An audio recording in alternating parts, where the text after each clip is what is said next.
Peace, peace, peace, peace to the family. Peace to the family, peace to you and yours. Welcome to Melanin Mondays, episode 48. This is your brother Red Pillar in the building, live and direct. I'm broadcasting live from New York City. I know a lot of people think that I'm in the Virgin Islands with KT, the Arch Degree, and brother Blue Pill, who are currently in St. Croix. But I'm in New York City. I'll be out there this week. Shout out to my brother Blue Pill. Shout out to KT the Arch Degree. And shout out to Keith Horton and everybody that's on the trip out there in St. Croix right now, doing it up in paradise, getting that vitamin D, eating food off the tree. What's free? Free is when you wake up in the morning and you eat your breakfast off the tree. That's free. Free is being able to wake up and pick your food off the tree. Free is being able to get up and go to different countries when you need to get some sunlight. Free is being able to move around the planet, right?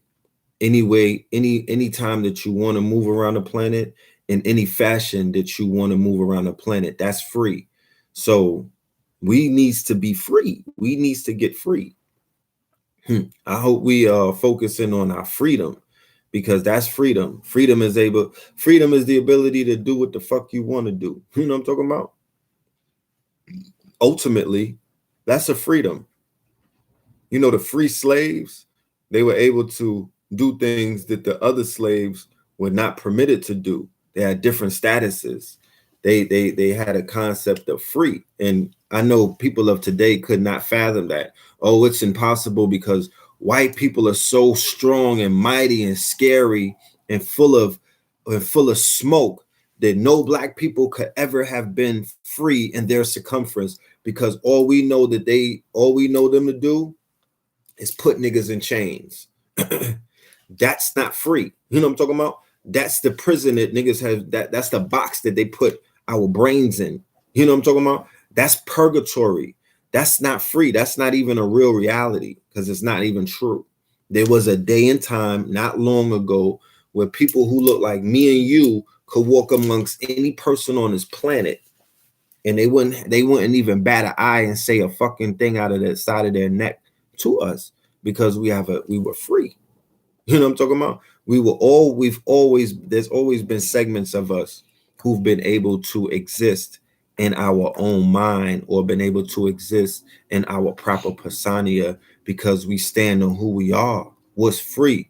Free is being able to be, I am, being able to be yourself and be rewarded for that. Being able to,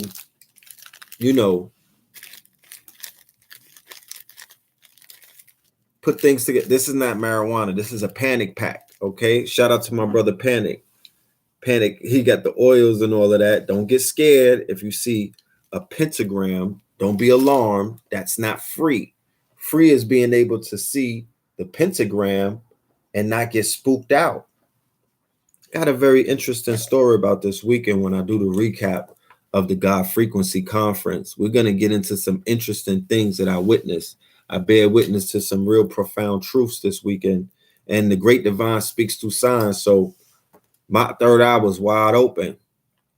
Thanks in part, not necessarily to this, but I have some spray I'm going to show you in a minute that a sister gave me in Newark. She gifted me.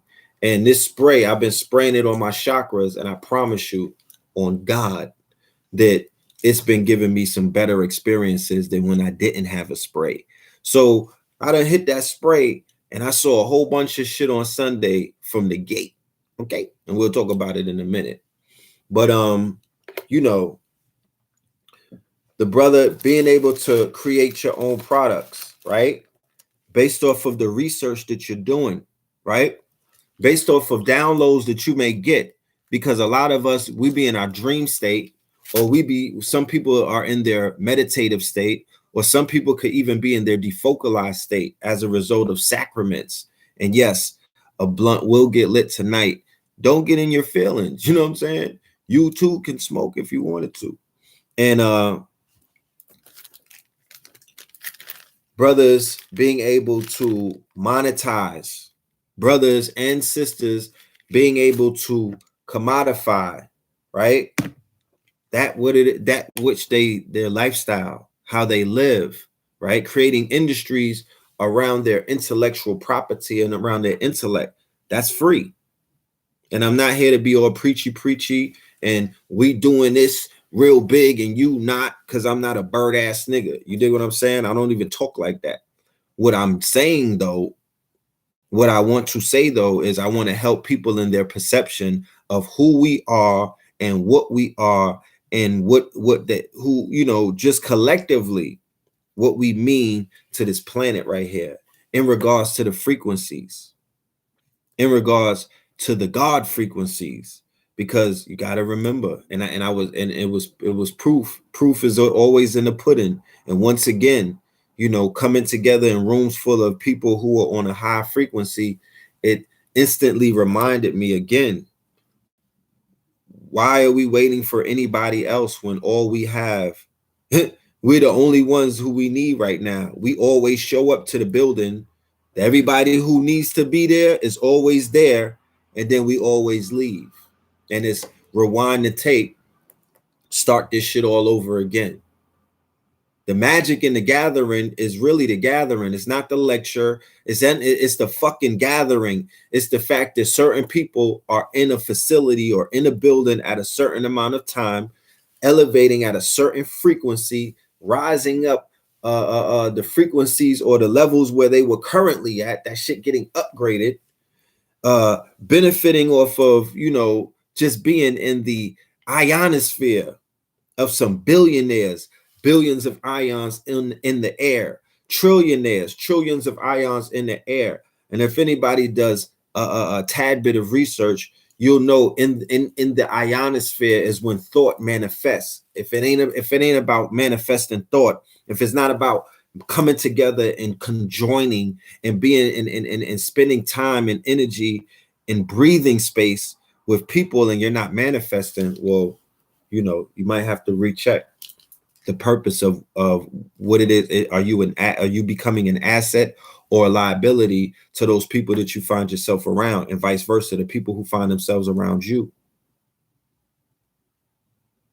We should be coming together to either share ideas and concepts and formulas on how we create and how we can control our minds and how thus control everything around us, or we should be actively pursuing doing that shit, like a ceremony where people are taking advantage of the fact that people may never be in the same building again ever. Like yesterday, there were people in the building who I've never seen in the building together yesterday. That was a once in a lifetime thing. That was history in the making, where I saw certain people inside of a certain place and I never seen them together before. So that's very important, because we are doing a lot of work and we have a lot of work to do, but collectively is where the work is being done, not individually, not some nigga in his mama's basement somewhere hidden, you know what I mean, with the Google location completely turned off. Not that nigga, you know what I mean? I'm talking about collectively, when the collective comes together, and I understand that it's just a lecture sometimes. Anytime that we gather, you niggas haven't came up and created nothing more exciting like a motherfucking tribunal, or you know what I mean, like a gladiator fucking weekend or whatever. Nobody's come up with something more creative. So right now we have, over the summer, there's always these events like Dance Africa, right? The International African Arts Festival. So we have festivals where we come together and it's magical. If anybody, can I get an amen from the motherfucking choir that when you go to these festivals, I don't care if it's the Juneteenth, the Malcolm X Fest in Atlanta, the Dance Africa in Brooklyn, the International African Arts Festival in Brooklyn, even Afro-punk for a lot of you, you know what I'm saying, for a lot of the Afro-futurists that are out there. I'm going to be nice. Whenever we come together, it's like Neo and them in Zion. Remember the Zion scene? Because remember, they're in Zion. They don't have the trappings of the iPhone. They don't have all of these, they don't have all of these organic, they don't have all of these materialistic devices, mechanical things. They were not in the matrix, they were in Zion. And in Zion, they had what? Organic, orgasmic technology. They were dealing with a different kind of technology, heart technology. They were dealing with a whole different kind of technology, creation technology, ceremonial technology. You dig what I'm saying? Manifestation technology. Nigga, Buju Banton is home, rubbing up on a Browning type of technology, my nigga. You dig what I'm saying? That kind of technology, when you get the juices flowing, right? When you get the juices flowing, when there's a magnetic attraction, meaning that you see something and you go after it. Okay, that's you on it. That's you on a hunt. That's you going after something. That means that the magnet is coming closer to the other magnet. When those two magnets meet, there's an energy that emits. There's an energy that goes off. There's a combustion and whatnot in that moment, right? That Big Bang moment. Whether it's an orgasmic moment, whether it's the love at first sight moment, whether it's the minute shorty walked by and you saw the fatty and whatnot, and shit just went, you had that euphoric moment. That's all Big Bang. In those moments are euphoric moments. In those moments are creative moments. In those moments are active principle moments. It's how you activate. This is how people get turned. You know what I mean? Being turned on is not just, it has different meanings by just being turned. Yeah, it's really turning on. It's coming online. That's a chemical reaction. You know what I'm saying? That's a chemical reaction. So in that scene that you saw in Zion, they were all winding up on some buju shit, reggae, dance hall. You know what I mean? When we were young, our rites of passage was to dub up on some ass. You understand? Dub up on a fatty and let your soldier stand at attention. You feel me? You had to learn how to move your hips and whine so you could apply that into the bedroom one day. You know what I'm saying? Young whippersnapper. You feel me?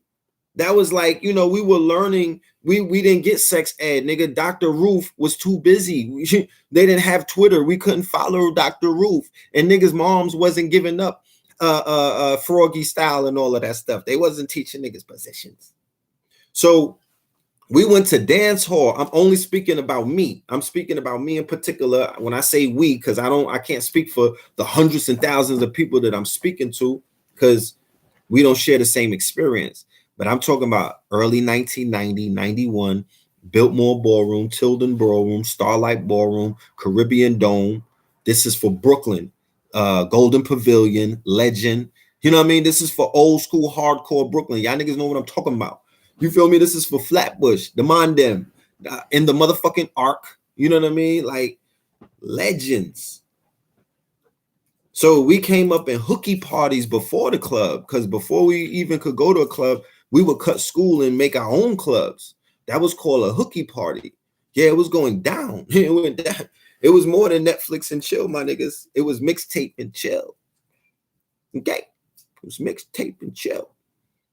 And it was going down. Let me light up a panic pack while I'm sitting here talking to you. You know what I'm saying? Let me get some fumes in the air. So that music was beneficial in teaching us, because remember, this wasn't about we don't let them hoes. This predates what Snoop and them brought with the complete degradation. I'm not talking about Snoop in particular, more so Dr. Dre. His hands has mad blood on it. You know what I'm saying? His fingerprints is all over the program of the devaluing of the black feminine female black goddess principle. That guy right there, him and Jimmy Iovine. Okay, he had his hands dirty. The same scene that you see him in, where he's shaking up and he sprays the 40 on Shorty or pours it on her. You dig what I'm saying? That was a Dr. Dre energy. Remember, very physical with the ladies. You dig what I'm saying?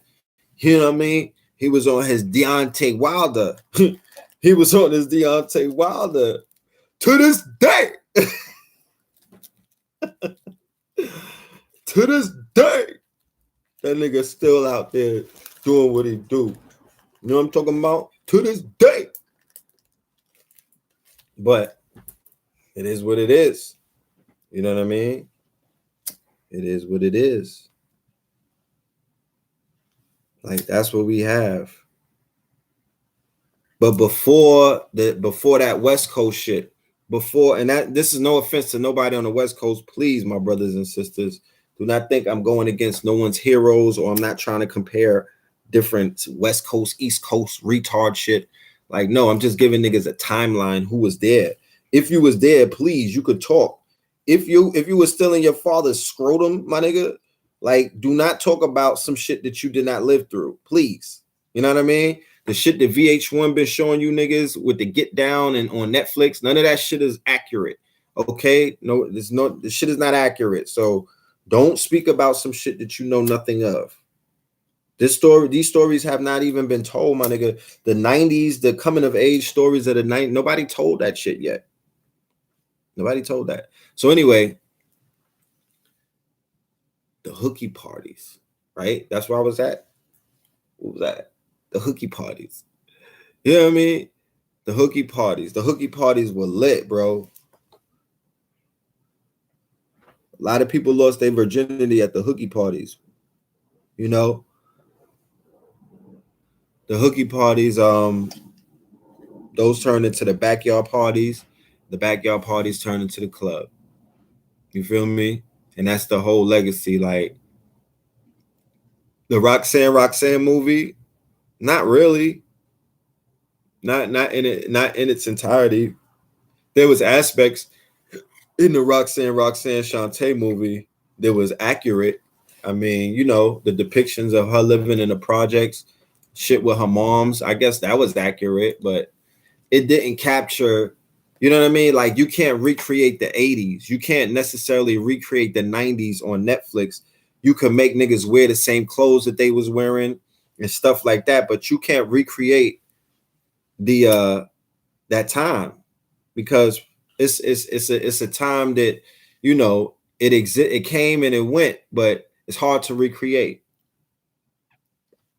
Don't worry, we getting close to whatchamacallit, to time travel, so you niggas probably could go back and see what went down back there. You know what I mean? Yeah, the God conference, yeah, that shit was real yesterday. It was definitely real. I want to give a shout out to everybody that I saw yesterday at the God conference. The love was outstanding. That's why I'm trying to say, anytime, we should be really focusing on gathering. I know people like to go live, and we love the internet, right? The internet shit is fun because this is the new paradigm. This is the new way to speak to people. This is basically taking advantage of technology that Marcus Garvey didn't have, right? Right? This is taking advantage of technology that you know, Marcus Garvey didn't have, Elijah didn't have, Noble Drew Ali didn't have. You know what I'm saying? The griots, the great ones. So we're able to talk to the people. But let me share something with you before we get lost into this android robotic technological fucking cesspool that everybody's falling into, where we're becoming more robotic like by each device. Never ever in your life pick this fucking robotic existence, this Black Mirror, this second screen that I'm talking to you through, right? For real life interaction with a human being. Please don't ever get that far lost into this shit that you forget what it feels like to be around real people. Don't become that antisocial, because I promise you, social media addiction has side effects. Narcissistic personality disorder is creating all kind of mental disorders and disassociative behaviors in individuals where they're having anxiety attacks around real people. They just want to be in niggas' DMs all day. They can't even be in a building with a real person, let alone 600 or 700 people.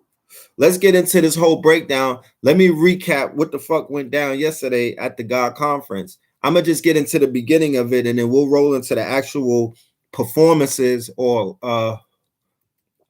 the builds is what I would call them. The builds that our the bills that our brothers ancestors came forward and commenced. So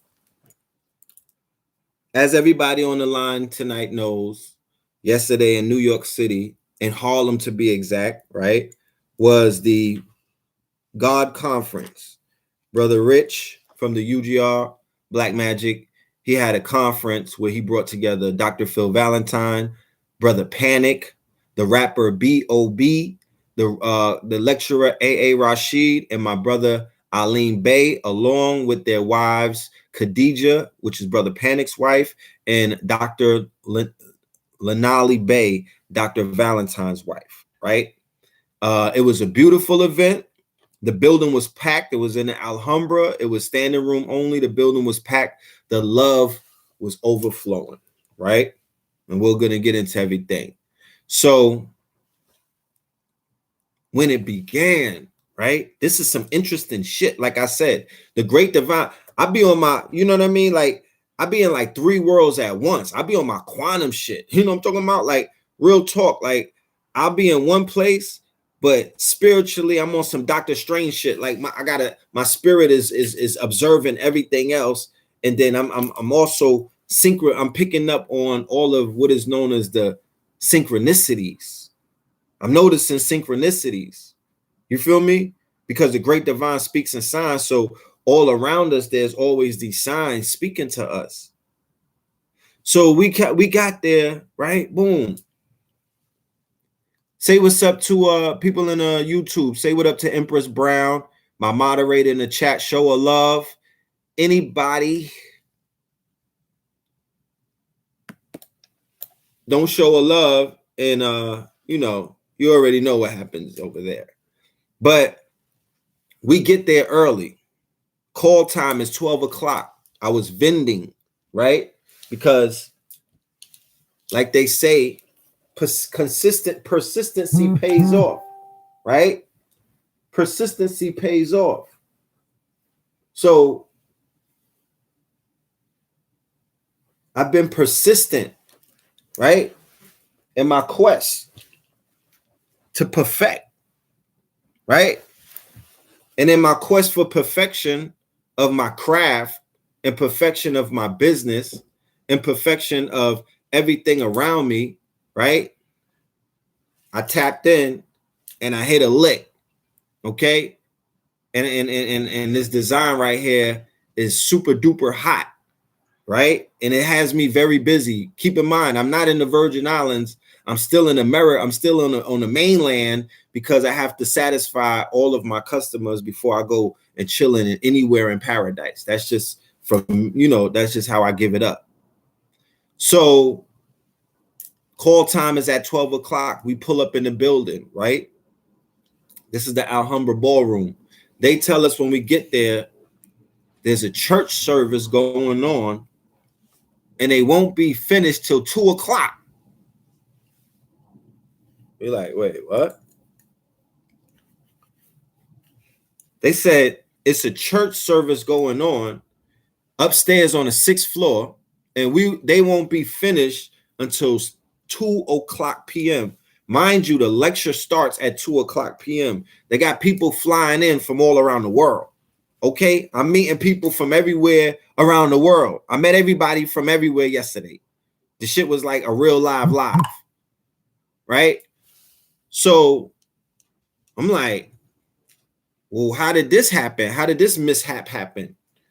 They like, I don't know, right? Dudes is a little standoffish. One elevator is working out of 2 elevators. One elevator is working. 30 minutes into the news that he gave me, the lobby starts to fill up, right? Mad vendors are pulling up. Now, you know, vendors got mad carts because they setting up big displays. You know what I mean? For a vendor, for an event like this, or any event that's considered to be a big year-end tent event, because at the end of the year, you know, the right thing that a platform would do and should do, platforms especially, those platforms who feed the people knowledge and the people been feeding them and they've been feeding the people, you should always close the year with a bang. You know, you should always wrap this bitch up the way that it's supposed to be wrapped in some mummy wrap. So shout out to Brother Rich for ending the year out to make sure that the frequency is at a God frequency and at a higher level, so we don't get distracted, because we always know at the end of every fiscal year, going for about 4 years, there's been major distractions. Facts. It's been major distractions. It looked like COINTELPRO one day when I was looking at it, but it's been major distractions. So for the brother to roll out and do what he did, I salute my brother, man. And I know how arduous he worked and toiled to put together something of a magnitude of that size. But we get there and they telling us, nah, these niggas is in church. I'm like, church? Real church? They like church. Now, peep this. It's Sunday morning or early Sunday afternoon. We downstairs minding our black business. You know what I'm talking about? Everybody's showing love to each other. It don't matter that they said it's going to open at 2. Remember, this is a God frequency conference. In everybody's mind, they was like, fuck is you talking about? You're not opening. You're not going to end it at 2. You're going to end it at 1. So we wasn't even worrying about what the dude was saying about the services. So everybody's just chopping it up, showing love, because unlike people who are scared to come amongst their own, right? Unlike people who are scared to congregate amongst the network just called a conscious community, because remember, there are people who are scared to death. They will only come amongst you if they're escorted by the New York City police or any other police department of the state that they may be in. There's people who are afraid to stand amongst our own people. That's a fact. So for the ones who are not afraid and who come amongst the people, you would know that at least everywhere that I go, it's always love. Love is always there. It's always a beautiful thing. You feel me? Anytime that we get together off of these computers in real life, it's even more magical than the shit that you're seeing through your phone right now. You know, it's that on a whole nother level. So I'm feeling people's energy. Everybody's on high. The elevator door opens up. Mind you, this is a church letting out.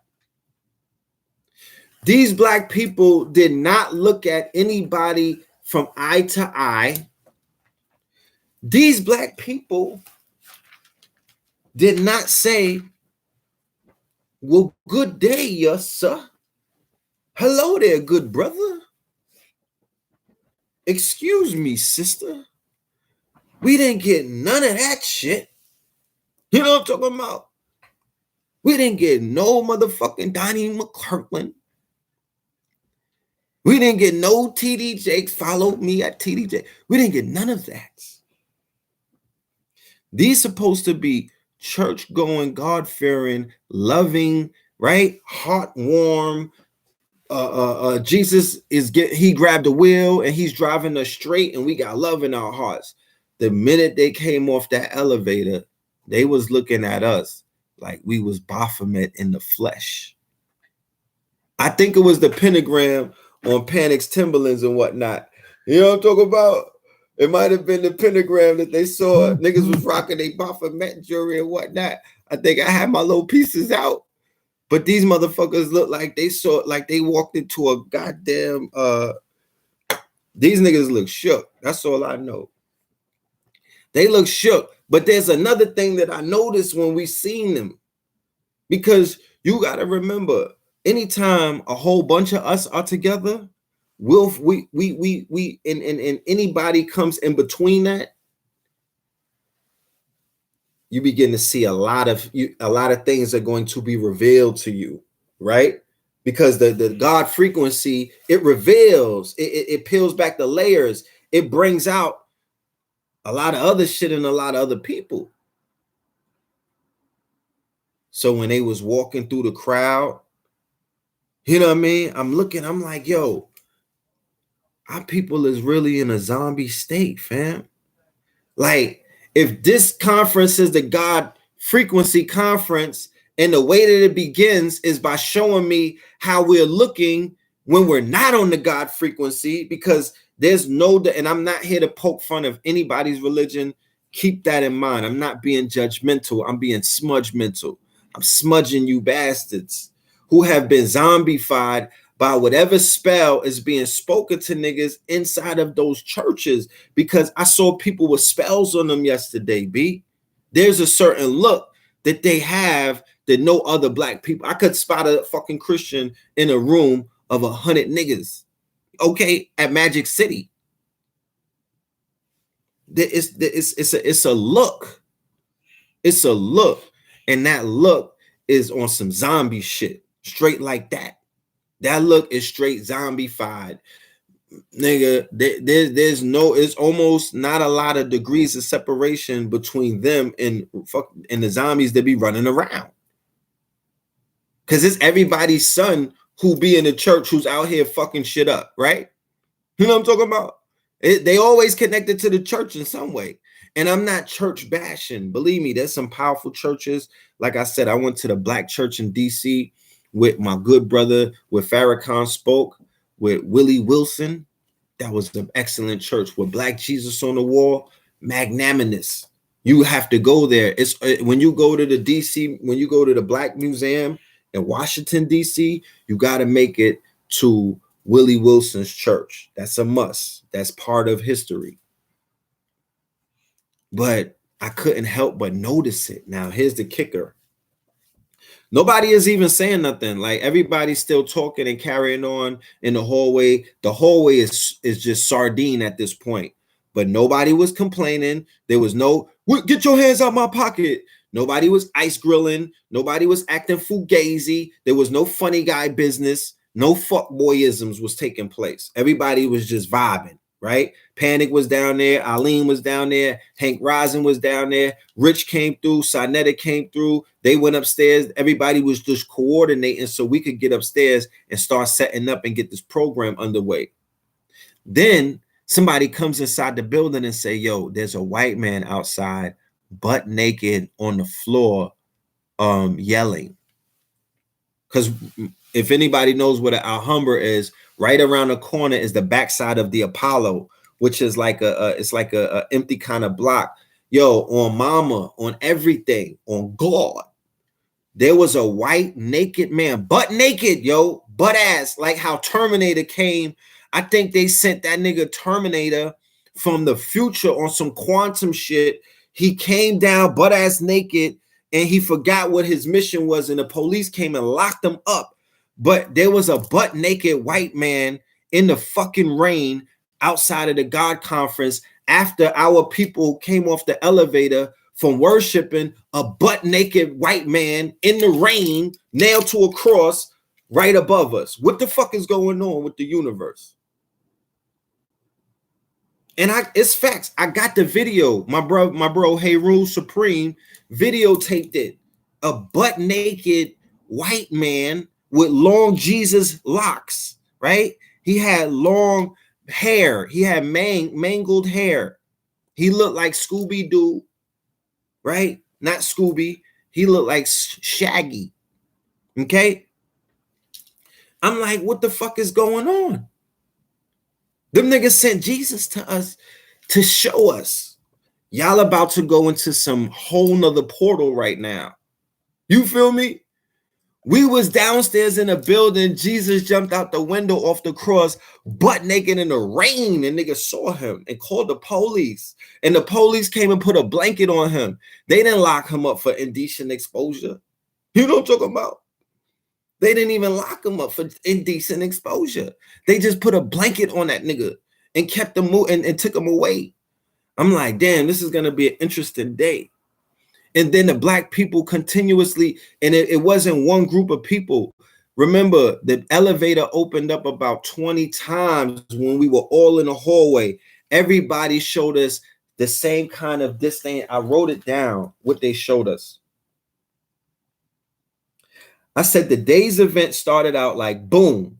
The vendors arrived 12 p.m. to 1 p.m. anticipating setting up, getting ready for the event, only to be told church service till 2 p.m.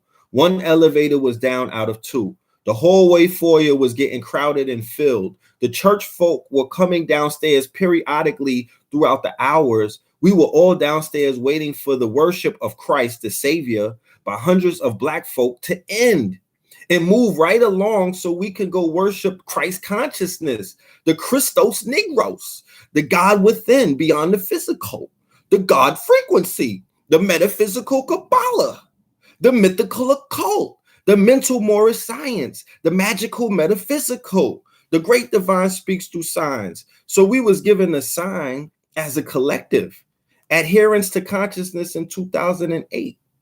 As we calmly waited for the services to end, Black Christians emerged from the elevator with an aura, a disposition, a demeanor, an unfriendly, unchristian, ungodly presence. Not happy, not healthy, not wealthy, but poor and angry, not willing and able to say hello, good afternoon, peace, hotep, howdy doody. Once you get off the elevator to a lobby full of Bobby students, panic packs, and Valentin Vampire of Consciousness alumni, the frequency was so high. They was looking like Baphomet to these good Christians. They was looking at us. They scowled at us like vampires do the garlic bread. Okay? But you know, them niggas could sniff a heathen and a pagan out. They know how to sniff a heretic out, nigga. Like the same way that you could see they dusty aura, they could see your shit shining too. So they automatically was on code, like, oh, these are those rambunctious niggas. These are those free niggas. What's free? You know what I'm saying? What's free?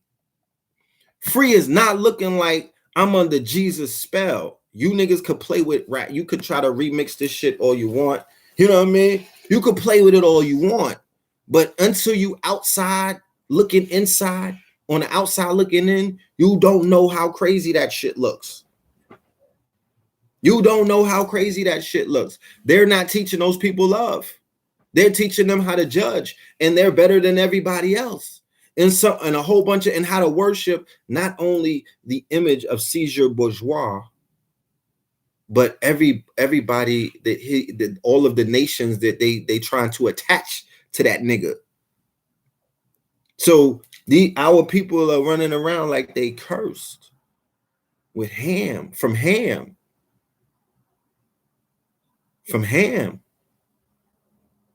And I'm not being judgmental, I'm being smudge mental. Niggas need some smudging. Fuck is you talking about? Like Panic said in the lecture, it was always us in the room talking about them niggas out there. Now it's them niggas in the room with us. There's no more standards. There's no more standards. The gates have the motherfucking the shit has been lowered to such a level that I don't even think people know what high level teaching and high level building is at this moment, at this time, at this juncture in time. I don't think people really know it. We've been the level of information has been debased and devalued, and the shit has been diminished to such a lower fucking frequency that collectively as a community, niggas cannot identify what a God frequency is right now. That is super facts. That is super facts. So make a long story short about the whole thing. Everything worked out. We were able to start the lecture. We were able to go upstairs. Everybody was able to get on the elevator. The good Christian folk let out. Nobody spoke bad to each other. There wasn't nobody calling no names. It wasn't no petty. Niggas ain't Tom Petty. We gods and goddesses. I don't know how everybody carries themselves anywhere and everywhere where they at, but I know wherever we at, we make sure that there's a certain kind of a level of decor, you know, because the people is quality of membership. The brother Rich, he had Black Magic 363 as a platform. He has quality of membership. Always understand the difference between numbers and quality of membership versus quantity of membership. You know what I'm talking about? Quality of membership versus quantity. The brother has quality. So everybody who I met yesterday was of a high quality, and it is my honor and my appreciation to finally meet you, because you get to meet me every Monday, every Thursday, or every day when you go on the internet and you decide that you want to go find a video, or you get recommended a video and I'm in the video. So you get to see me, I don't get to see you. We have to complete we got to complete that conversation. And when I finally get to meet people, then it feels like it feels like that cipher is complete. So for everybody who supported yesterday, everybody who showed love for the Garveys was sold out in what, an hour, less than an hour. You feel me? The family, we had the camouflage because the Kentes, the FedEx package, so many of them got made during the week that we had to order new ones, and that's coming tomorrow. So we had the camos on deck. Those are gone, but those are on the site, kingscounty.bigcartel.com, and also our new site, KNGZKNTY.com. That'll be coming next week. All right, that 4/4. But you know, it was a beautiful event. Like I said, it was a beautiful event. You know, the event had multiple elements to it. The event had teaching elements to it. The events had speaking elements to it, or talking elements to it. The event had lecturing, where Brother Aleem had his slides and everything. Dr. Phil Valentine had his slides, and then Brother Panic and Brother A.A. Rashid more so built with the crowd. You dig what I'm saying? They were more so talking. And it's a difference between teaching and talking. And we're going to get into that so we can be clear as to what the difference is, so people can always recognize that and, you know, be able to differentiate the two. But it was a dope event. You know what I mean? It was a dope event. You feel me? The brother Aleem brought top information. The brother Phil, he brought information. The brother Panic brought information. The brother AA, his information. Sister Khadijah. For anybody who was never familiar with their work, that introduction was a good introduction. I would highly recommend that you dive in to their bodies of work, because you can't sum up a lecturer in 45 minutes or 90 minutes or an hour, because a lot of these brothers have bodies of work, full lectures, 4 hours, 5 hours. I'm a 5-hour kind of person. You know, I'm not really with the 45 minutes. I don't really, I don't have much to say in 45 minutes. I need about a 5. I need what I'm not going to try to do, but what I'm going to do, because I have the power to do it, is in 2019, bring back what I miss, because I miss 5-hour lectures. I miss 4-hour lectures. I miss hardcore teaching. Like, that's the shit that I miss. And I'm not going to continue to miss it. I'm going to have to go ahead and produce my own events, where I have to put myself and my brother and my mother and my other brother, KT the Arch Degree, who people don't even know that's my blood brother, my younger brother, and a handful of other people who I know for sure, beyond a reasonable doubt, just based off of, you know, my intuition, which is my intellect. You know what I'm saying? That these people can shift your paradigm by their demonstrations. So we bringing that back. We have to. What I saw yesterday showed me that that's imperative. If we don't do it, we could lose everything that we got. We stand a chance of losing what it is, the little that we do have, because it ain't like it's a lot. All we got is us. All we got is us. If you don't understand the power of us coming together and being unified and coming together for a purpose, and showing the family that there's peace and love and unity and collaboration and connectivity and elasticness, meaning that, you know, there's an elastic friendship. You stay over there. It's elastic. Sometimes you can snap back. but then you still got to go that way. It's just it's a stretchy thing. You know what I'm talking about? Some people you keep close, some motherfuckers is elastic. You know what I mean? I got elastic friendships with a lot of people. You know, stay over there. When we get together, we'll hang out and chop it up and take a few pictures. But you know, I don't fuck with you like that. But you good. You all right. You know what I mean? You good. So that's just life. That's just life. You know, there's a new era. And yesterday showed me that we're in a new era and we have to. I'm not the end all be all connoisseur, the one who creates the narrative, but I do play my part. And what I want to do is I want to speak about the fact that we're in a new era of teaching, or we're in a new era where it has definitely affected what we knew as the lecture era, because that was an era. And that era, in my humble opinion, is being replaced by what I know now as the YouTube era. Now, YouTube and the lectures are completely different animals. Okay? What we're doing on YouTube and what people did in the lecture circuit, you can't compare the two. Sometimes people put their lectures on YouTube, and that's cool, right? Sometimes you get to see clips of lectures where people are actually reading from a presentation and going in on YouTube. But most of the time, you see niggas building, all right? It's not teaching. You're hearing niggas talking. That's what YouTube represented. The era of the talkers. I'm a talker and I'm a teacher. But when I decided to come back to YouTube in 2014, to be exact, one of the first people who brought me back was Hakeem Green. Okay. He convinced me to come back, and I went to Newark and I met King Na, the young prodigy, that night. And also my brother who does the live streaming for USA live streaming and whatnot. I linked up with him there. And we did something called a digital empire, building a digital empire, because I was studying to write my book. The evolution will be digitized. Okay.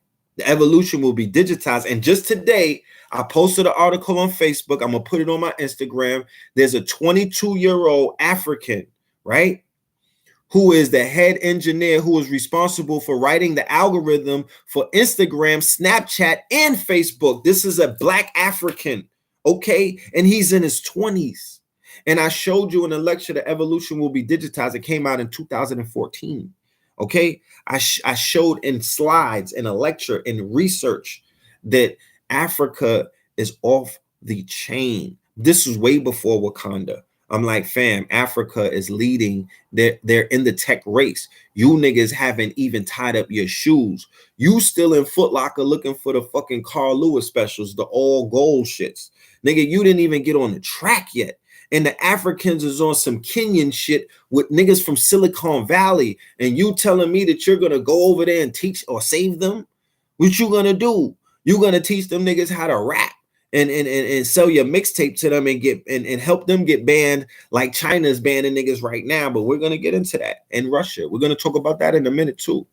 Because that's fear of a Black Amor Messiah. That's fear of a Black planet.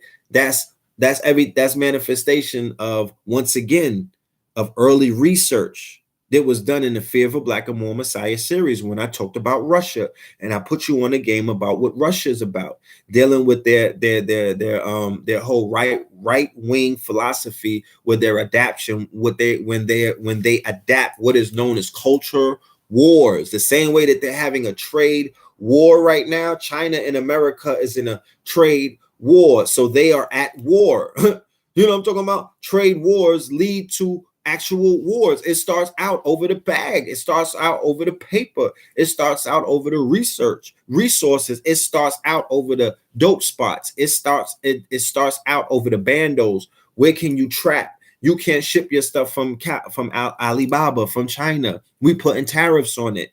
That eventually spirals into physical warfare once it affects the stock markets and they figure out ways to monetize it.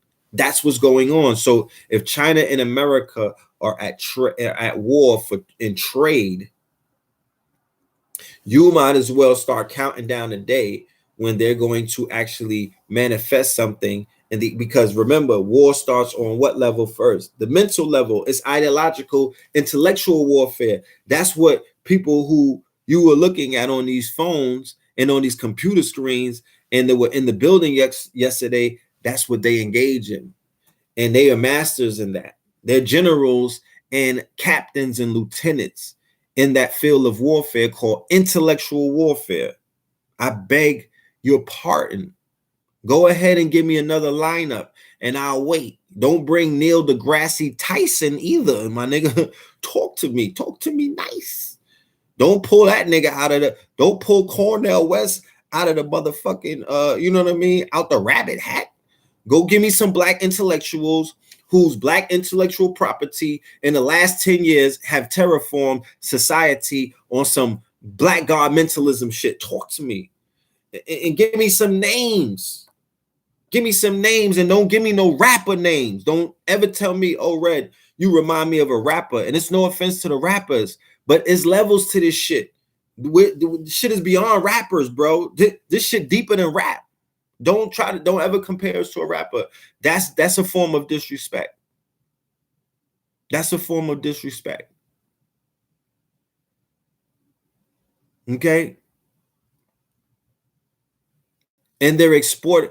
So if China, right, and Russia, right, declare war on rap, culture, not hip hop, they declared on rap and hip hop.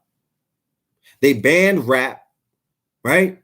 And they're declaring a culture war. Steve Bannon and Donald Trump and the alt-righters and the chaos magicians, they declared a culture war during Charlottesville around that time. The Europeans in Poland and other places that are demonstrating xenophobia and other far right activity and whatnot, they're talking some culture war shit, right? Crusader type shit, and you know we're being invaded by Berbers and Arabs and Africans. It's reminding them of 7-Eleven. That's the code language that they use because that code language is tied into the Moorish conquest of the Iberian Peninsula. This is how they talk. So they already try to invoke all of that medieval stuff right there, right? So now, when you see a culture that was created in the Bronx, influencing every single corner of the planet, okay? These European children are growing up, right? Wanting to be, wanting to look like, wanting to talk like, wanting to walk like, wanting to act like, wanting to rap like niggas. The same Europeans who are fighting for their own identity, who are trying to pass on their own white fragility, qualities, values, and edicts to their seeds, to their children. But these little niggas is on little pump. They fucking with 21 Savage. You feel me? Because none of those rap groups, because I know that there's rappers in other countries and they popping, but they're mimicking one of the popping artists that comes from America. This is where the shit emanates right here. The black dot is in the Bronx. It's emanating from the place where I'm sitting right now. I'm in the Bronx, right? Super facts. And that energy is emanating from where it started. And that's nothing to be, don't get upset about it. I'm just giving you facts. So from right here, where I'm sitting, where I was born in the Bronx, New York, right? This energy, this culture, this light, this, because you can't describe what hip hop is. You can't, it doesn't have you can't describe it. You can't put it in a jar. It's a force. This force, when it's introduced to other places, transforms and terraforms through the culture, everybody that it comes in contact with. It's magic. It's black magic. You understand?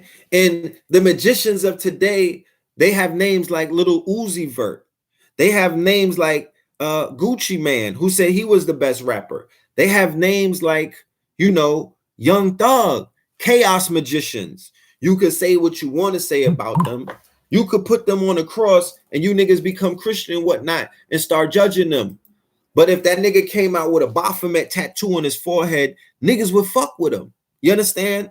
No, these niggas is anomalies. How dare you niggas with all of the crack that you sold and all of the motherfucking dysfunction that you niggas played a part in and all of the shit that niggas ran from. Do you not think that the hate you gave little infants fucks everyone? You got to deal with these niggas. And these niggas is pushing buttons around the world, nigga. Niggas from the north side, Migos and them. They pushing a button around the world, nigga. Niggas with face tats talking about fear God on their eyelids is pushing buttons around the world. These little white kids is molly rocking in front of their grandparents talking about fuck you. You know what I'm saying? Fuck is you talking about? Old square head ass. You know what I'm talking about? Big ear motherfucker. Talking about and all that. They trying to be DC Young Fly.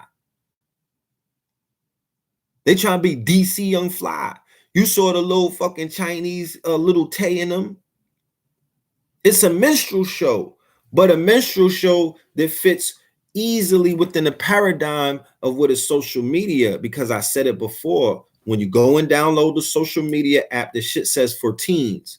With Snapchat, Instagram, and all of that other shit, it says for teens. So the people who design these apps, they're not fucking retarded. They're not dumb niggas using smartphones. These are engineers. These are social engineers. So they design these apps, the reward systems that are in these apps and everything else that's inside of these apps to appeal to the teenager side in you. So I don't give a fuck if you're 8 or 80. When you go into this paradigm in social media, you are going to behave like a teenager unless you grab your nuts and you one of these stand-up niggas out here. You know what I'm talking about? But other than that, you could get caught slipping. You know what I mean? Niggas is taking pictures using angles that are forbidden. Shit like that. You know, you could get caught up in this world. This shit is real. This shit real. This shit is real. You know it's real. And the programming is increasing on a daily basis. They are finna to wash. When I say wash, niggas, the deluge. You know, this is the Aquarian age. They finna turn them buckets over and get these niggas the waves that they've been asking for. You feel me? So how dare niggas try to judge the mumble rappers, that these dysfunctional youth who are what A.A. Rashid coined aesthetic nihilism. They are the manifestation of aesthetic nihilism. They are the children of Lil Wayne. Okay, they come from the mind. They come from the thought patterns. They come from the rhyming patterns. They come from the fucking bars of Dwayne Carter. If you don't know the power of the word, if you don't know the power of the image, if you don't know the power of these spells that these niggas are casting, how they give birth to egregores, how they give birth to certain kind of memes or archetypes or archetypes. These small hats, these wizards, these Kabbalists who are sitting behind billion-dollar pens, who sign all of this money to these youth, these young artists who all follow a similar pattern. They are the wizards that are behind the curtain. They pulling the buttons. They're shaping and molding the narrative. But that narrative is an extremely powerful narrative. And people like Lyra Cohen, people like Elliot Grange, Lucian Grange, Todd Moskovich, all of these people, it used to be L.A. Reid until they outed him. And coincidentally, they outed Russell Simmons. So all of the melanated people who were even on the road to getting to the controller, the driver's seat, they got them knocked out in scandals. Right? Olivia Pope, them niggas. They got them on a scandal. So I'm going to start the gram right back up from the gram fam. So keep in mind, all is mental. This is about mentalism. This is about affecting This is about affecting everything that's around us, that is programming us, because it is us. And I'm not saying that in an egotistical, big-headed kind of way when I speak about us as a people. It is us that they are arduously, painstakingly investing billions of dollars into, in order to what? Get our attention. In order to get our attention. Okay? In order to get our attention. Shout out to Ashley Hamilton. I appreciate you. Okay? Shout out to Ashley Hamilton. Sister Latifa, I appreciated you. Sheena Brown, I appreciate you. Love and light. So these wizards, these warlocks, these wizards who practice high forms of Kabbalah, who practice mentalism. They know that if they inject enough negativity, they know that if they inject enough negative influences, they know that if they bankroll and inject enough negative stereotypes, they know that if they basically lower the frequency of not only the music, but the lyrics and the content in which artists are talking about, by focusing only on 17 and 18-year-olds. But keep in mind, the 17 and the 18-year-old indigos, they are the ones with the key. They are the ones that are going to wake up the motherfucking the divine spark, and a lot of the ones that come after them. So they do have the magic, but because the predatorial music industry works on a pimp hoe relationship, they are predatorial. They are also pedophiles and predatorial in their approach, that they prey on the young and innocent and unknowing. And then the young and impressionable, they come with all of these trinkets. You know what I'm talking about? They come with the Israeli sponsored blood diamonds, and wrap these niggas up in ice trade a gang, right? Sign them to these contracts where they own them through Latin, through legalese, through a written spell, which is the contract. They lock them in with the written spell, with the contract, and then they spirit cook these niggas. They've been doing that since a very long time. To this day. You know what I'm talking about? To this day, they've been cooking niggas. When you look at all of the Where Are They Now specials, everybody got cooked by a Jewish lawyer. Everybody got cooked by their manager. When you look at Unsung, everybody got cooked by the record label, the manager, the financial advisor. Everybody got cooked by Becky, right? Everybody got cooked by a white girl. To this day.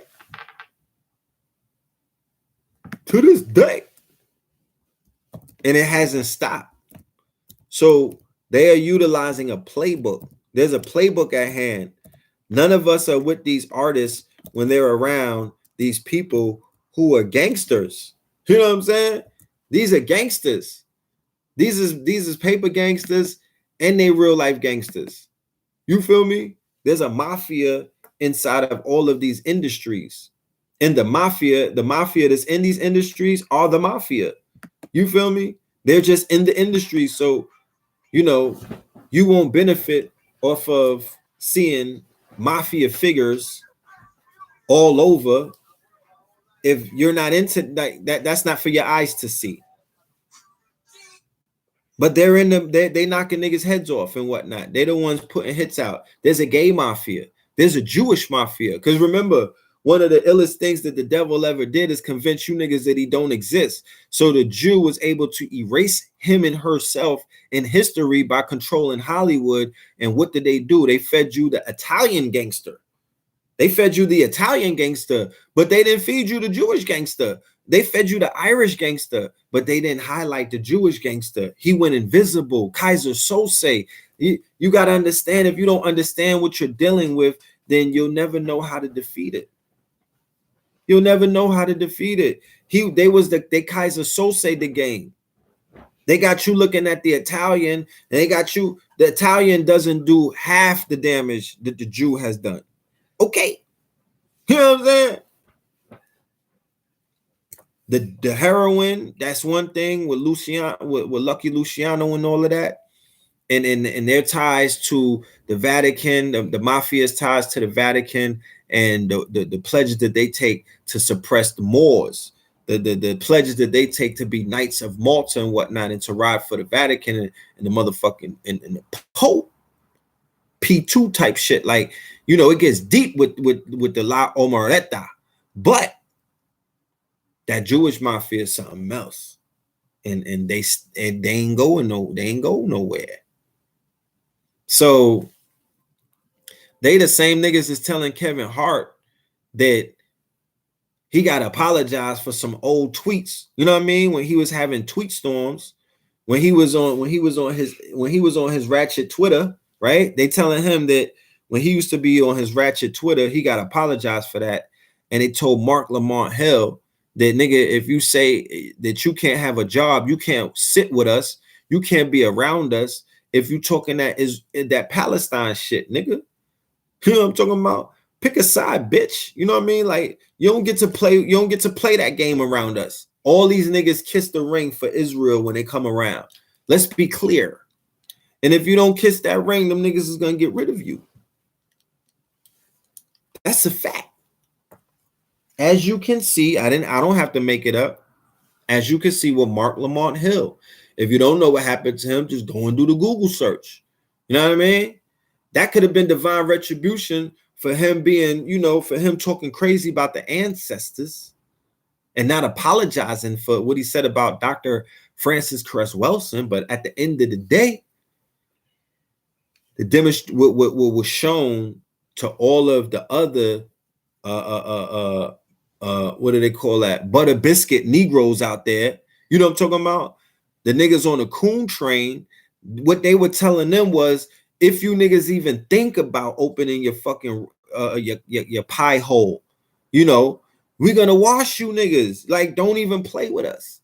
And niggas get in line, because there's no lap more official that niggas have been sitting on in the past century than that small hat lap.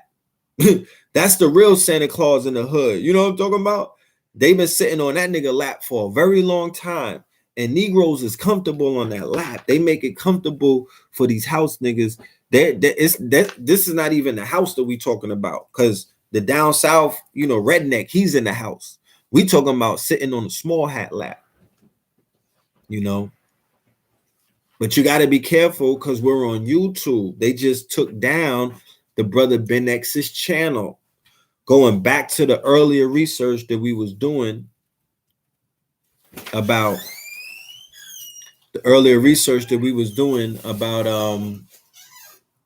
what was that? We were talking about the adpocalypse. Okay. The adpocalypse was January 2017. Okay. YouTube began getting boycotted by all of the major corporations, right? All of the major corporations. YouTube in the UK, it started in the UK, where some of the major corporations were telling YouTube, you have hate speech on your platform, and we're spending billions of dollars in advertising, and we're going to pull all of our advertising unless you begin to censor all of these alternative news media websites. Translation, consciousness. Translation, the woke movement. Translation, niggas with voices. Translation, a bunch of Europeans and also people of other nationalities with voices. But this is when YouTube began to censor all of these channels and begin the purge. They began what is known as the purge. So fast forward to where we're at today.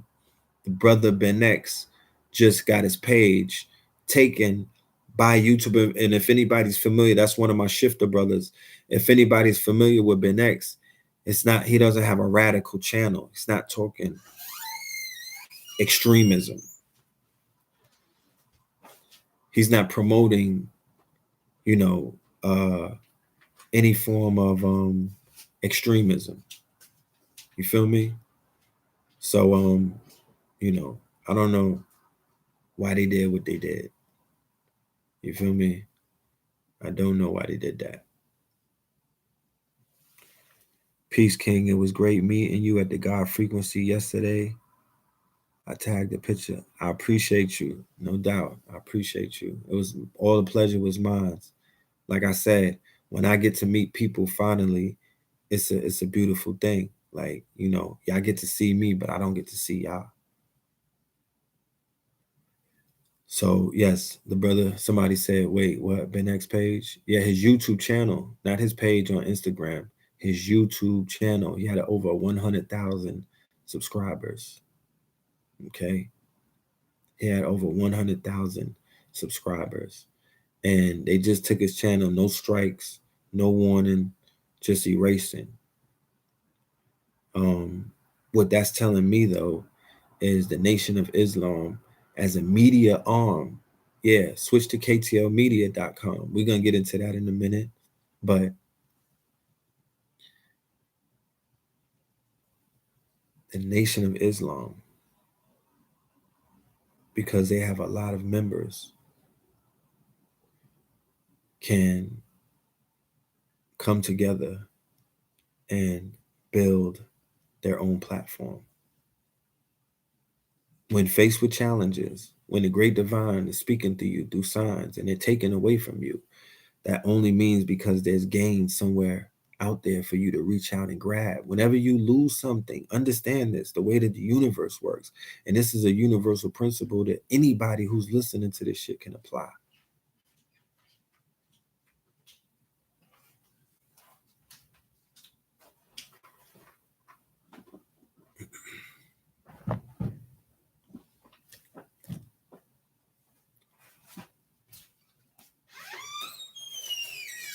Anybody could use this, can apply this. Whenever you lose something, right? Whenever you lose something, you never lose anything in a universe that's infinite. Either it is or it's not. We old niggas is running around. Oh, we live in abundance. Oh, the universe is abundant. Oh, shit is abundant. Shit is abundant. Oh. No. And then you turn right around and you talk that scarcity talk. Then you talk about you losing something. How the fuck can you lose something in an abundant universe that you create every fucking thing with your mind? Retard, your thoughts and your imagination is infinite. I gotta smoke to that. That could cause high blood pressure.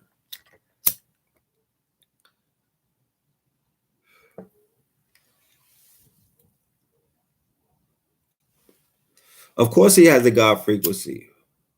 Brother Ben X, he has a strong God frequency. You understand? He's a triple threat.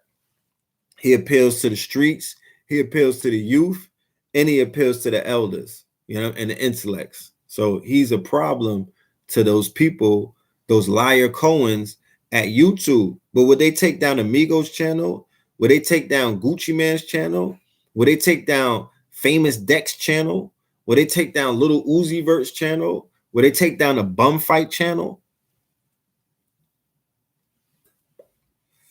They won't take those channels down. So everything that we find ourselves faced with are opportunities for us to better ourselves, right? All we have to be is better tacticians. All we have to be is better problem solvers. I just shared with you, and I can't make this up. There's a young man in his 20s. He lives in Africa. He's from Africa, mind you. He lives in California. He's the one responsible for the algorithm for Snapchat and Instagram, why it's working so good right now, the same place that we're talking to, because I'm talking to y'all on the gram and the tube. This is one of us. This is one of us. We are naturally engineers at heart. We's Africans, right? So we're naturally mathematicians and scientists and engineers at heart, STEAM instead of STEM. That's us at any given day. When you go and do the research on all kind of Africans from all over the continent, that's the reoccurring theme that you'll always find is they were mathematical geniuses in engineering, giants, and scientists of all different angles with ancestral wisdom, not book smarts, ancestral wisdom, DNA wisdom, shit that was all inside of them that they was born remembering.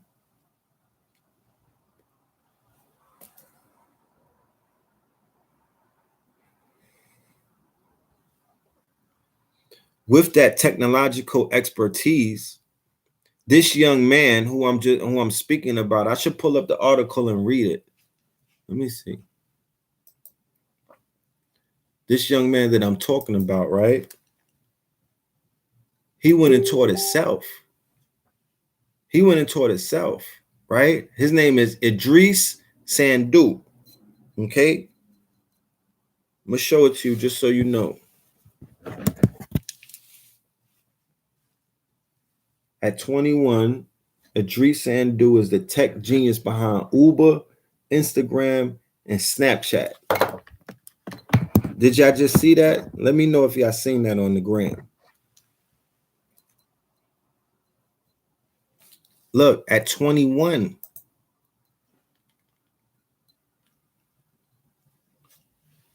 At 21, Uber, Snapchat.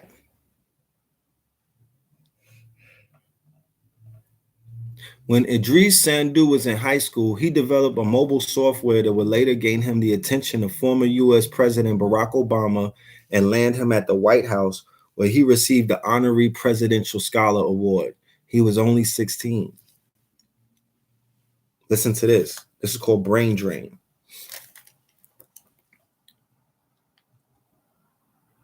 He was only 16.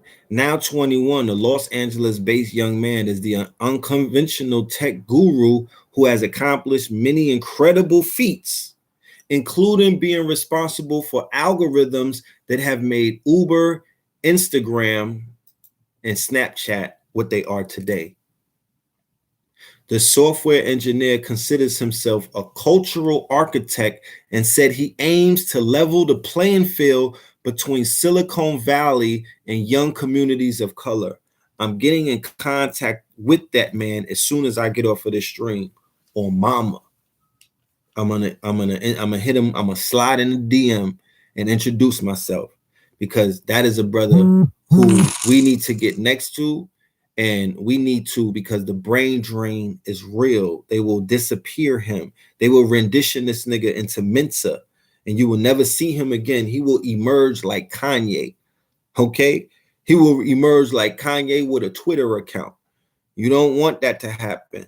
So we got to get next to these geniuses. Look at this kid, he's a beast.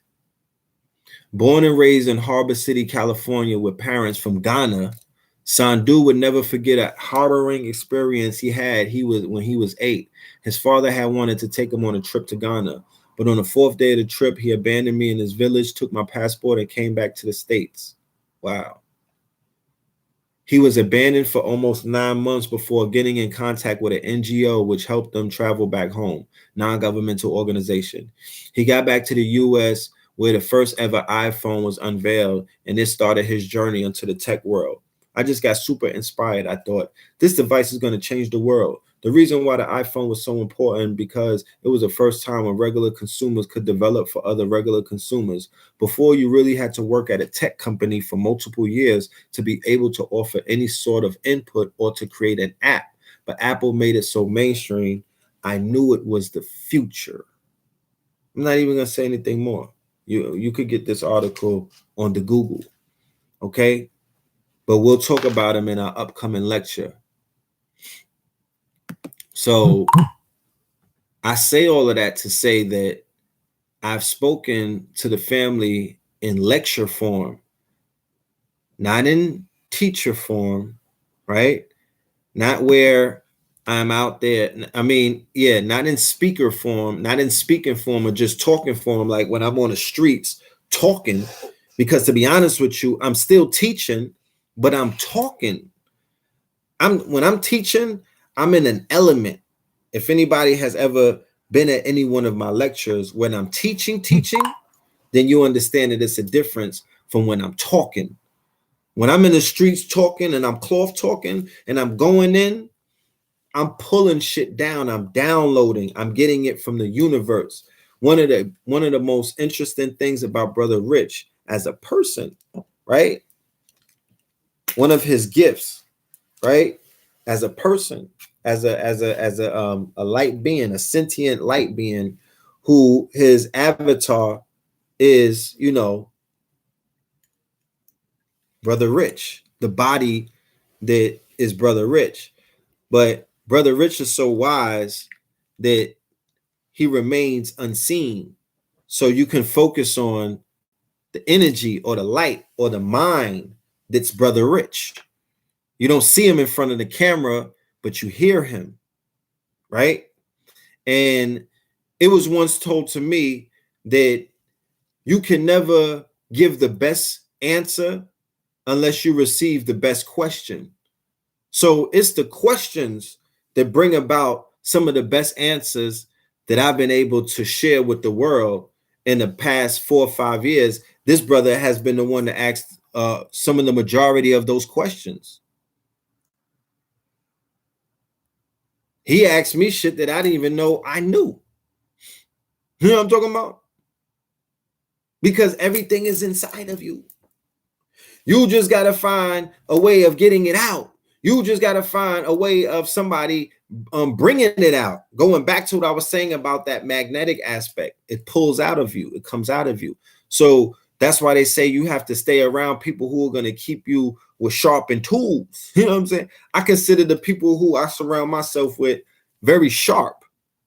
You know what I mean? Very, very sharp. I don't know too many people who even survived in the circle amongst all of these sharp knives, or around all of these sharp ones. Niggas done got cut in half. You got to surround yourself with people who are on a God frequency, because only then are you going to be able to level on a higher frequency and continue to climb on such frequency. But when you surround yourself with people of a lower frequency that are vibrating at such a low point that in order for you to communicate with them, it's almost like you got to jump in a 9-foot fucking pool, you know, some Michael Phelps shit. You got to go into your lower self. Nigga, you're in the basement. You know what I'm talking about? They got niggas in the bunker, Archie bunker. You know what I mean? They got a nigga in the fucking in the doomsday prepper. You got to go that downstairs to fuck with some of these niggas. Just to have the kind of conversation that the music on the radio is promoting. Just being in a room with niggas that's talking to sound like Clear Channel. You got to be downstairs. You can't talk about melanin. You can't even talk about no woke shit. Capper niggas trying to help you niggas. At least he's an icebreaker. Because you niggas like to talk about football all day. At least he's an icebreaker.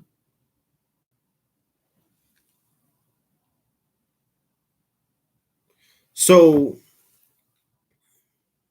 having that God frequency in your sacred circumference, because motherfuckers shouldn't be 4 fiends nowhere near you. Like, I don't, you know what I mean? Like,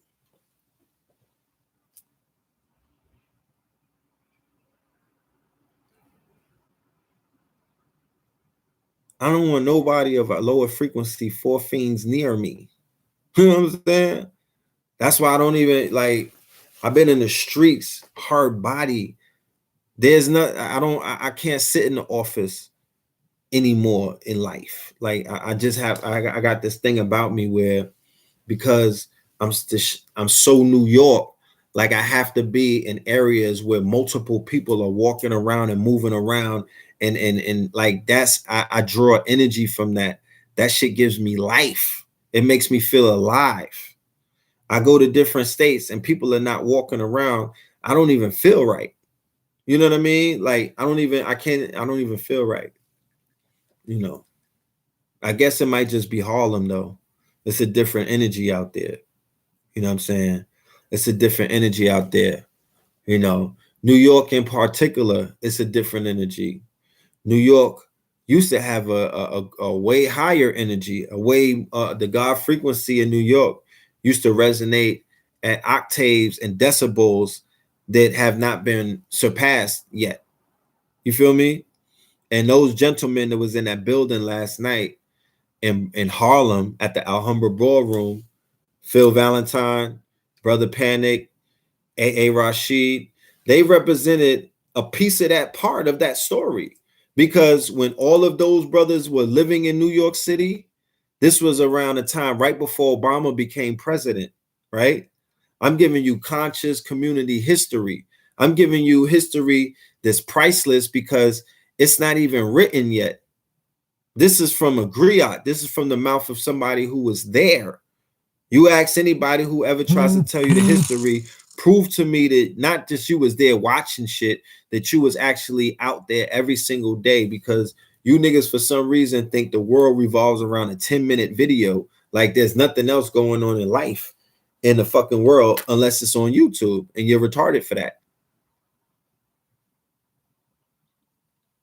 But being in New York, in the center of a movement that my spirit told me was going to change the world, and make sure you get to New York and stay your ass right there. Like I said, I left Miami, Florida in like 05. I'm from New York, but I was out there chilling, living. And I came back. I saw a video by Dr. Valentine, and he co-signed Sinetta because Sinetta was a vendor. He gave Sinetta the keys, like in the Matrix, when he gave him that's a power position, to be the vendor that was in charge of the library, of all of the lecturers, and of the intellectual property of all of the scholars. You know what I'm saying? It was almost like being YouTube before a YouTube. It was because you were like a server. You were the ones who had the collections. You had the Alexandria Library.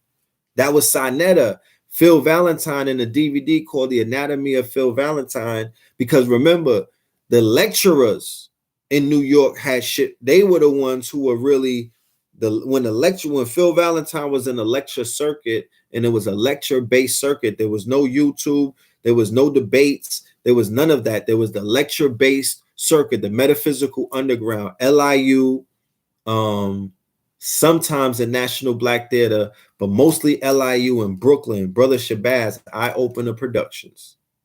They brought Bobby to New York. They was bringing Phil Valentine. There's hundreds of lectures that they did that are all classics. This is the rise of the occult and the metaphysical community, that people are drinking from that well and that fountain and that motherfucking that the water that all of that is bearing, because Morris science, Kemetic science, all of that stuff comes from these barrels. These were the mentalists. These were the scholars. These were the architects. These were the seed planters. These were the decoders. These were Delbert Blairs. And remember, don't worry about, oh, the internet wasn't popping, so them niggas wasn't global. Lies and deceit. They was probably more global back then than they are now. Remember, there was a network, there was an underground network where the shit was like a secret society for real. The DVD game with the lectures, you know what I'm saying? This was way before Hidden Colors. Way before it. There was an underground network where the lecturers were going global. And then Hidden Colors completely blew it out the water. Hidden Colors made that shit a global phenomenon. Shout out to the brother Tariq Nasheed. Hidden Colors blew it out the water. People became familiar with Phil Valentine through Hidden Colors, but they don't know Phil Valentine from the lecture circuit in New York City, in Brooklyn to be exact, laying that bitch down for a good decade, 2 decades, 300 something lectures. Bobby Hemmett, 300 something lectures. We was moving lectures like polo, my nigga. We was trading lectures like niggas used to trade Jordans and low sweaters. The classic lectures are the ones from like 99, 2000, Del Jones, Steve Coakley, Sister Myra. See, y'all don't know. There's certain lecturers y'all got on into the movie, late into the movie, and y'all caught the new school of teachers. But I'm talking foundation. I'm talking about the niggas where they got their bars from. I'm talking about foundation. I'm talking about primal source. Brother Daoud, early Brother Daoud, Alim Bey, Azariah Bey, Hakeem Bey, Uriel, Brother Uriel Bey, rest in peace. Taj Tariq Bey. I always say these names because C. Freemanel, yeah, Dr. York too, but I'm talking about the lecture circuit. There was a powerful lecture circuit where these lectures were libraries. I'm talking about 300, 400, 500 pieces. And they were selling for $20 and $30 pieces. Niggas had libraries and collections way before YouTube. So with you being able to have access to the library of knowledge that is now on YouTube, that's evolutionary. That's the evolution will be digitized. That's evolutionary. That shit is like in Akashic Records. If I came in and like late in the late games into this shit, I would be, I wouldn't, niggas is spoiled. I would be like that too because I wouldn't know what it took to put this shit together. I wouldn't know the history of this because nobody cares to teach the people the history of it. You know what I mean? They just want this shit to act like it came out of nowhere. No, this is a lot of work from a lot of individuals who got names, my nigga, and they still alive. Fuck is you talking about?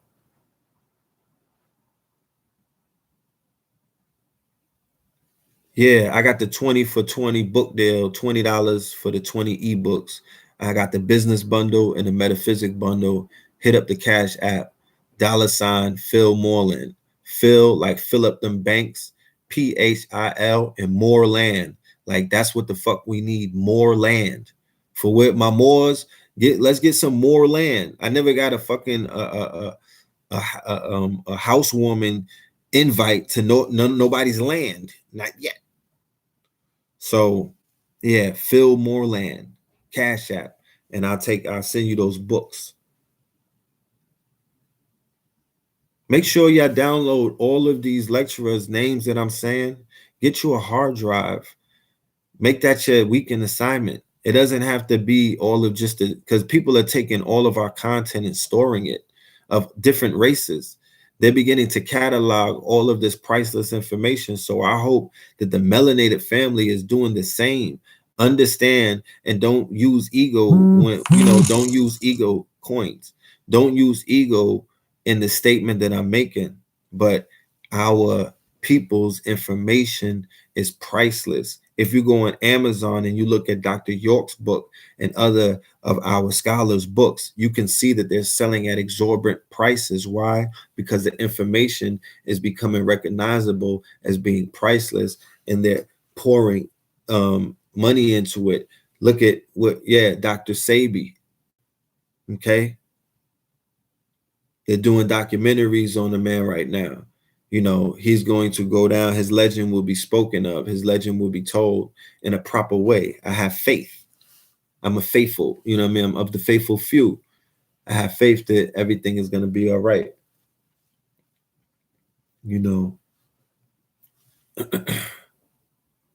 But we're in a magical time. There's nothing to complain about. You would look real goofy complaining about anything at this juncture in time. All of the tools that you need to make something happen, Captain, it's in your hands right now. It's at your feet. It's in your motherfucking hands, and it's only a motherfucking type of way. It's only a Twitter fingers away. That's how easy this shit is. They made it so easy that it's only a Twitter fingers away where we could change it overnight. And we are changing it overnight. And I'm here to tell you that we have been changing it overnight. The God frequency will let you know that by being on this God frequency collectively, not individually. I can't speak for the individual. I can speak for the collective because I belong to that. Collectively, we've been operating on a God frequency and changing the paradigm and shifting it, right? All around us, to the point we got Kanye talking about he's shifting the paradigm. You understand? Shifting paradigms, terraforming realities around us, and creating the realities that we live in today. Because like I said before, I know that I live inside of a lecture, inside multiple lectures that I watched over those years.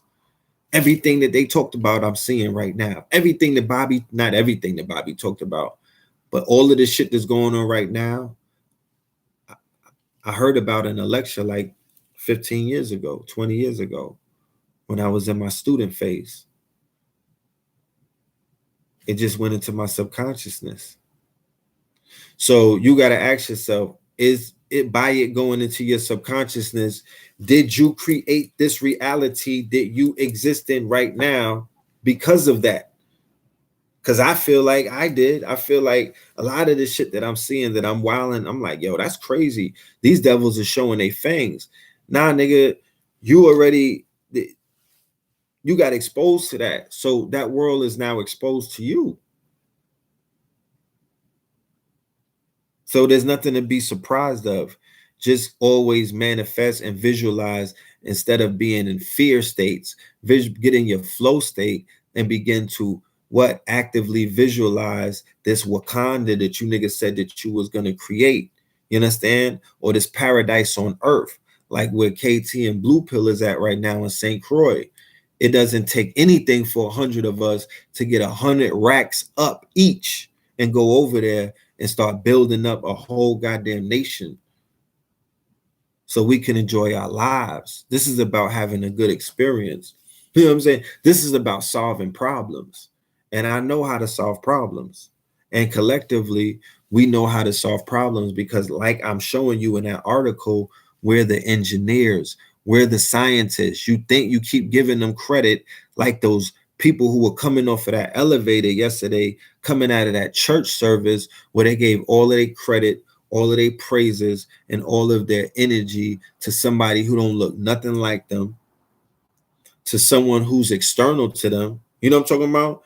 You didn't look in the mirror and say thank you. You said thank you, Jesus. You know what I mean? Thank you for paying my bills. How do you know that you didn't pay your own bills? What about the nigga who don't believe in nobody who pay his bill on time? He pay his shit 3 months in advance. Who the fuck is he talking to? Man make the money don't make the man, nigga. Jesus don't print Benjamins. That shit is coming from you. You create the reality that manifests. As the byproduct of that manifestation is what you know as the fiat. It's the means of exchange. It's that dollar. But all of that is currency. You're the bag. You are the bag. You create all of that. People been paying their bills with their mind. It's not fucking Jesus who's writing a check. You know what I mean? Because y'all show Jesus a lot of titties. Did he write y'all a check to pay the whole year's rent? No. So it's not him. It's you. It's you. So stop giving everybody outside of yourself credit. Like those people who are coming off the elevator who wouldn't even look at us and wouldn't even greet us like Jesus would. Because if you know what I mean, if Jesus hang with the killers and the dope dealers and all of that, well, God damn it, he could have got off the elevator and said hotep to some hoteppers, right? But they didn't do that. So that goes to show me that once again, they have our people mentally in a place where they're more dangerous to themselves than they are free. What's free?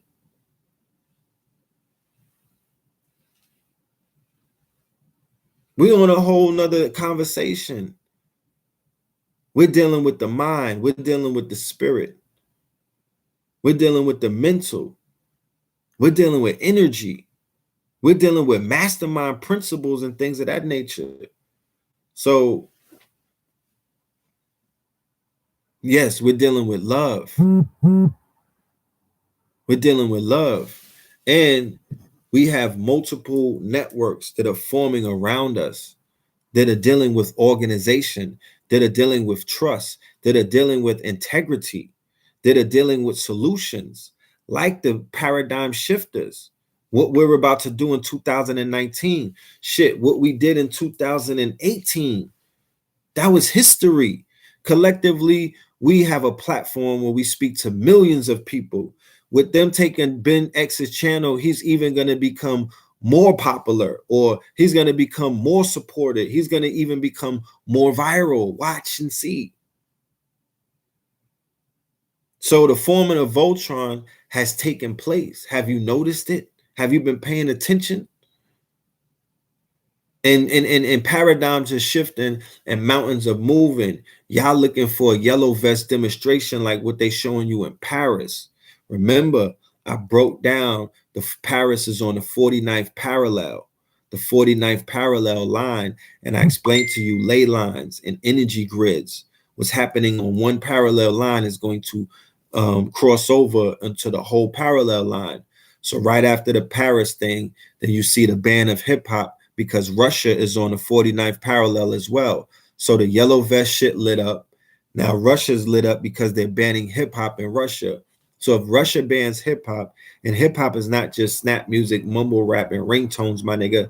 Hip hop is a culture, and that culture has a fucking a face. That culture got a face, right? That face looks like our young boys and girls out there. That's that face is our face. So if they're banning the culture, if they're banning hip hop, are they banning niggas?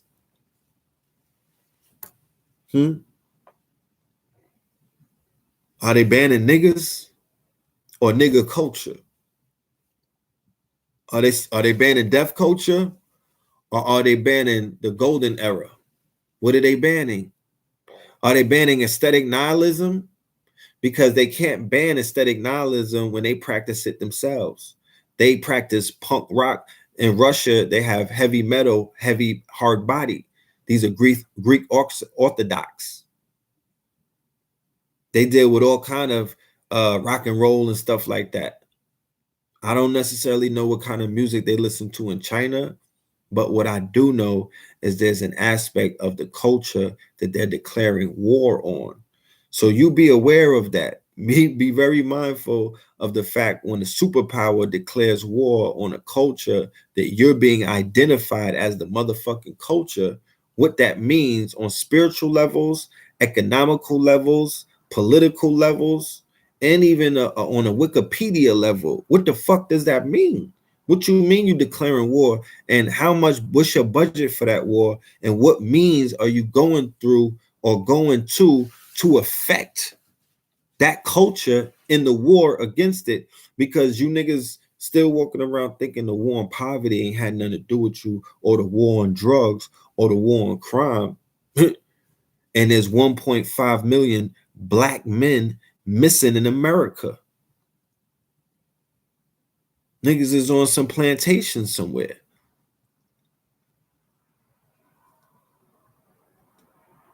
Russia is heavily on their right wing swing. You know, there's a heavy rise in that whole neo-Nazi ideology and things of that nature. Very white militant movement in which people like Trump and other people in his circle have aligned themselves with and have lined up with. You understand? Some of the some of the ethnic cleansing that took place in Bosnia, I believe, has a telltale sign of how these people feel about melanated people and the lengths at what they would go. And they're also very heavily inside of Africa, as well as China. So China and Russia are all over Africa, but they're banning hip hop in their countries because they're saying that we need to go to war. Russia said that we need to control that shit. He see the power, what the fuck is doing the niggas in America. He like, we need to control that shit. Because we could get control of a lot of people's minds, because our youth are trying to be like Quavo and motherfucking Offset cheating on Cardi. Facts. And these niggas is watching World Star and Pornhub and all of these other things. And he said it's doing what? Is dehumanizing, or he said he utilized a word that I utilized before when I was talking about with the Russian was it was in the Hitler 3.0. Trying to remember the author's name. You know, oh, so yeah, he said hip hop. This is what Vladimir Putin said. Hip hop has the three pillars: sex, drugs, and protests. Okay, he said that's the three pillars, right? Sex, drugs, and protests.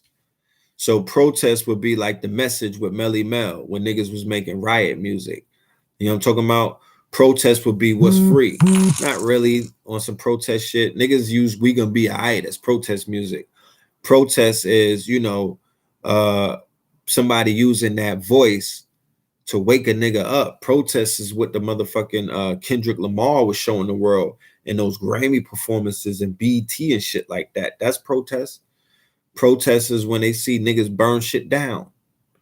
Sex, well, tell Vladimir Putin, you know what I'm saying? He know the history of Africans from time of lore because he studies history. Nigga, we Osama been fucking, you know what I mean? Niggas been boning. So sex has always been a criteria that nobody ran from that. That wasn't a shame. The Romans came with shaming your body and sex and all of that. We were not that inhibited just a few centuries ago. So, but provocativeness, nobody in Russia could talk about sex and you know the inhumanity of it when you find out what they are into, you know what I mean, in their everyday life in Russia. Like that's like, you know, you can't throw rocks and hide your hand, or you can't act holier than thou. These are places where there's all kind of sexual deviancy and all kind of shit. Like nobody from Israel could ever talk crazy about black people with sex, because that's the capital of all kind of wickedry, all kind of sexual wickedry. Like they completely, that shit is completely upside down. Even in Russia, it's all kind of wickedness. So, you know, we're gonna examine it more. We got another Fear of a Black Planet 2 coming up with Professor Griff. I believe that's gonna be in Houston in January. Me and Blue Pill, we got a date at Nicholas coming up. Martin Luther King, the 19th and the 20th. We got a 2-day event at Nicholas in Brooklyn, Bed-Stuy, and the motherfucking Star. All right, right on the blood moon on the 19th and the 20th in Brooklyn. So you're going to be seeing flyers for that. Make sure y'all sign up to the YouTube. You know what I mean? Make sure y'all subscribe to the YouTube. Make sure y'all subscribe to the Instagram, EL_Filthmore. On the YouTube, the channel is Know the Ledge Media. That's easy, right? Know the Ledge Media. That's an easy title. Subscribe and share the channel. All right. Third Eye Thursdays will be coming up. I'll be doing my thing. Hopefully, I'll be in St. Croix by then on Third Eye Thursdays. All right.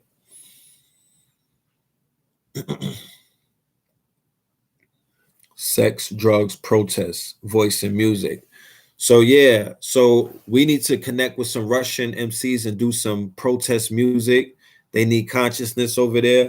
We need some people to talk about all of the black people that were in Russia. We need somebody to even report back to us and interpret what the movement is like, because there might be a dope ass conscious movement or a dope ass intellectual movement rising up in these countries, and niggas is so bougie and we're so concerned with what we're doing, we miss out on that. I'm a global citizen. I'm an artist. I'm a Renaissance man. I'm God. So I'm on all four. I don't apologize for popping up anywhere on the planet, my nigga. You know what I'm saying? I don't apologize for popping up anywhere on this planet, nigga. I'm Captain Planet. So I could show up in Russia and do something and do a song or whatnot, do a hook. You feel me? If somebody declare war against my culture, nigga, I'll bust back, because I know what culture wars entail. I know what culture wars entail. If you lose a culture war, that's when the culture vultures come in to eat up all of the cadavers, the dead poet society, all of the bodies laying around. Like I said, hip hop is dead. Nigga, we in the underworld. This is the zombie phase, nigga. These little niggas is ZZ. Pull up in a demon, I'm a god. These niggas is ZZ. They demons out here. These niggas zombies, bro. Real talk. This the underworld. These niggas is zombies, bro. These niggas is ZZ. So you don't think China's like, yo, these niggas got to go. We don't want these, yo. These little niggas is getting face tats in Russia and in China. You know what I'm saying? I think that's the I think they be coming along.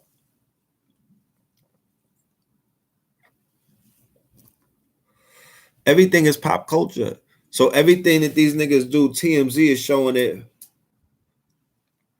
all around the world. So niggas is looking at Trippie Redd, Little Uzi, motherfucking Kodak Black. This is the lineup that they may see that they introducing niggas all around the world to us, and in China and in Russia and other places. They showing niggas Chief Keef, Kodak Black. You know what I mean? They showing niggas Rich the Kid, Takeoff, Cardi, a whole lot of Drake. And they on they on everything. Everything that you niggas is on right here, them niggas is on too. You know what I'm saying? They on the same thing and they turning up.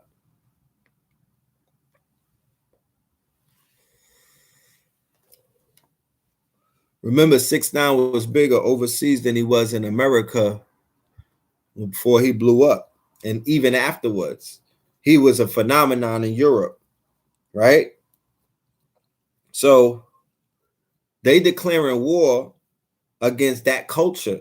They devise a war strategy to go against our culture. Because you niggas can't have it both ways. Don't act like, don't claim it on Tuesday. You know what I'm saying? When the checks is coming in, and then you niggas want to abandon it on Thursday. You can't do that. Nigga, it's your culture. Hold that. Hold your nuts. Hold the nuts of your culture. And when they declare war on your culture, I don't give a fuck on what corner of the earth it is. We should do a little bit of research as to what the fuck does that mean. So we're gonna unpack that and get into it coming up very soon. Okay, we'll be doing that at Nicholas. I can't wait. We're gonna unpack that at Nicholas. Me and Blue Pill starting the top of the year. You know. Yeah, Ebro is programming everything. Ebro is the man. Ebro is programming it all. He's playing you with the trick bag. You know what I mean? He's playing the ignorant who don't know. He can't play people who know radio. He is the program director. He's not the DJ. He's not the personality. He's not Funkmaster Fleck. He's above all of them. He's the program director. He's the PD. Like NYPD. Yeah, that nigga's the PD in NY. So he's really NYPD for real. He's the program director. Always remember that. I'm trying to give you niggas the narrative so we could walk through this shit. Remember I told you about Tekashi 6ix9ine and I tied into El Chapo? Now they're tying in El Chapo's motherfucking nephew with Tekashi 6ix9ine. Okay. You remember that one?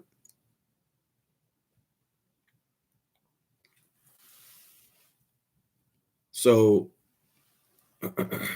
it's you know, it's an interesting year. A lot has been revealed. A lot has been opened up to us.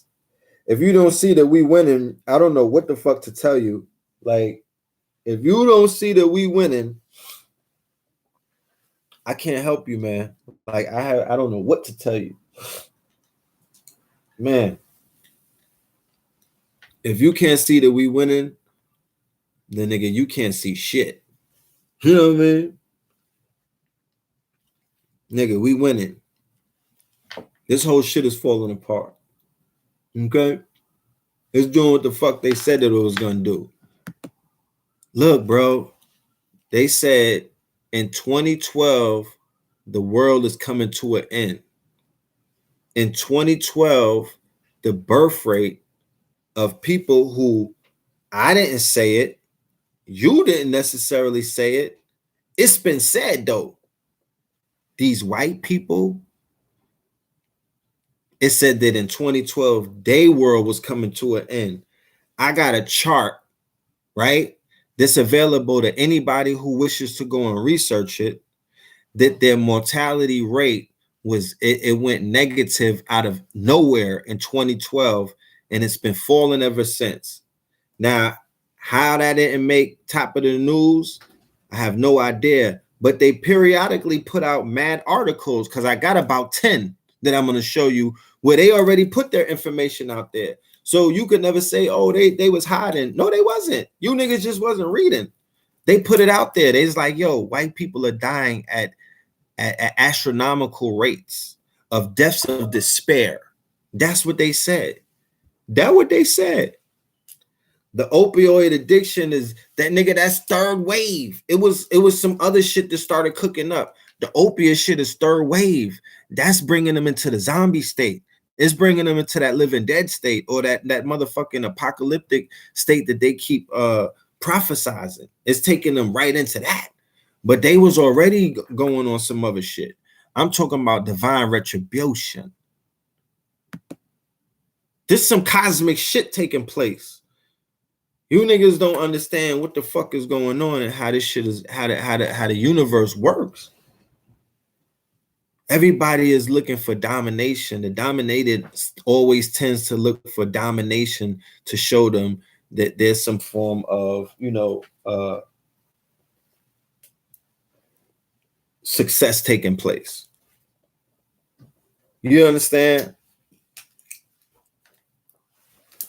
If you pay attention and you stop listening to the psyops, which is everything that comes on the news cycle, we try our best to capture all of that streams that they put on the news cycle, and we do our best to decode it with Brother Rich.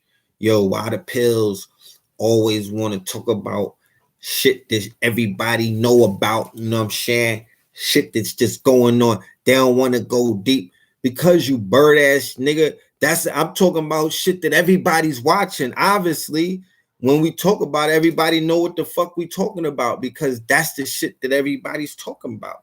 So we capture that information and we decode it, and we help you with the narrative. So when they try to throw some shit back at you, that you have a motherfucking deflector shield. You understand? You have some, and we giving you an immunization shot, my nigga. So you could be immune to the bullshit. You're like, nah, I'm good with that. You ain't gonna catch me with that one. Niggas knocking on your door. They still trying me. 8:30 in the morning. 3 of them. Jehovah's Witnesses. Niggas dressed like Inspector Gadget. What the fuck is under the trench coats? You know what I'm saying? Another arm or something, nigga. Do you have the trampoline? You know how they had the trampoline legs and shit? No, nigga, I don't want the watchtower. If you don't get away from this door,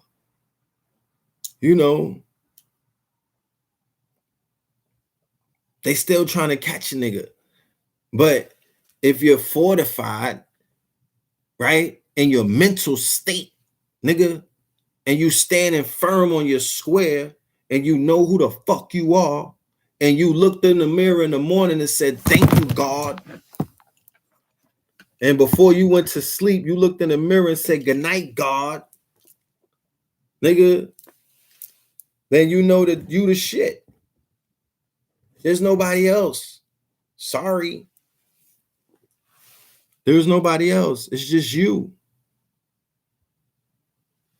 It's just you. You're writing the story. You're writing the script. This is your universe. This is all you, my nigga. So get used to it. You know what I'm saying? And write this shit as a classic. Now it's about your pen game. Nigga, are you Scorsese? Or are you Stephen King? You about to write your shit into a horror movie? Or are you gonna make this shit a motherfucking the ending of a mobster trilogy? It's all about your pen game. That goes back into imagination. That goes back into your visualization powers. That goes back into the fact of you focusing. Get your motherfucking panic packs. I don't have to sell no commercials. This nigga been selling this shit for over a decade. So something got to work with it. You know what I mean? Get your trinkets. Yo, this shit right here is good. You know, get your energy up. Get your health up. You know, I might smoke some herb in moderation. I don't do that shit all of the time. You know what I'm talking about? Like, that's just to take me to where I need to go. Because niggas need to travel. Niggas need to travel. It's boring in the basement. I stay in the basement too long, I get bored. So we could take a trip. We could astral travel, niggas from astral world, you know, and we could tap into some higher motherfucking realms because, like I said, where the fuck I go in the astral realm, I never seen white people. How about that? Just to show you them niggas don't exist, we need to stop talking about them. I don't see them niggas when I go to sleep. I don't see them in the astral realm. I don't run into white people in the fucking astral realm at an astral diner. You know what I'm saying? They just don't be there. Yo, I'm gonna restart the stream on the Instagram. They don't, so they exist on this realm. They're beings from this realm that we can't always give all of our energy and our time and our power to. Right? But these people are trappers, right? The same way that they came here and began trapping pelts, trapping animals, trapping furs, trapping sheepskins, trapping they were trapping raccoons, they were trapping furs, they were trapping foxes, they started trapping bears. They were known as trappers. Okay. The movie Reverence with Leonardo DiCaprio, he shows you, he depicts you and shows you how they were trappers and that relationship that the Europeans had with each other, the different nation states, meaning the French, the Gauls, the relationship they had with the Spaniards, who were the Spain, and the relationship they had with the British. All of them were at war. Remember, in Reverence, they were all at war with each other. That was the relationship that many of them had for centuries. And they still don't really get along like that, but it was on sight.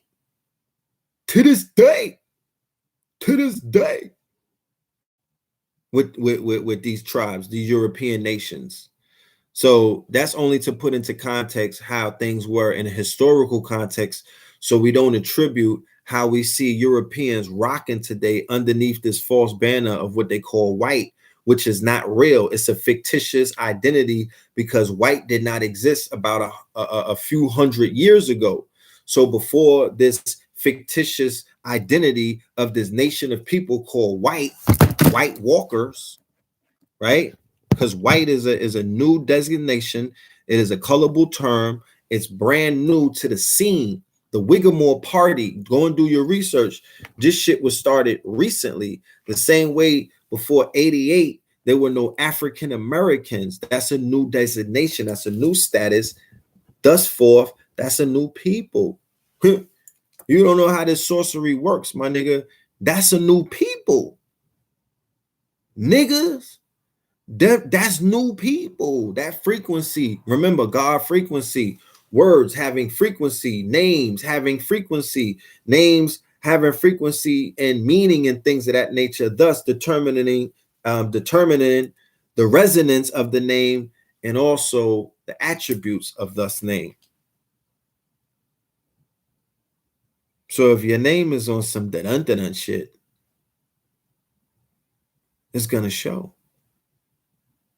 So there's no such thing as a slave name. There's no such thing as, oh, that's my government. No, nigga, that's a resonance. That's a frequency.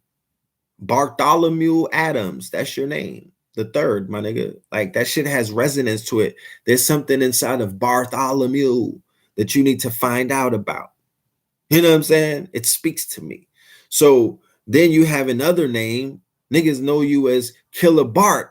Right? In other parts in the hood, you Killer Bart. You niggas know you're Bartholomew to everybody from kindergarten up to like 6th grade, right? Then you Black Bart, right? Niggas know you for Black Bart. You was playing ball and whatnot. Then you became Killer Bart. So all of these different names, all of these different alter egos have resonances. They have vibrations. They have frequencies to them. They're all different alter egos.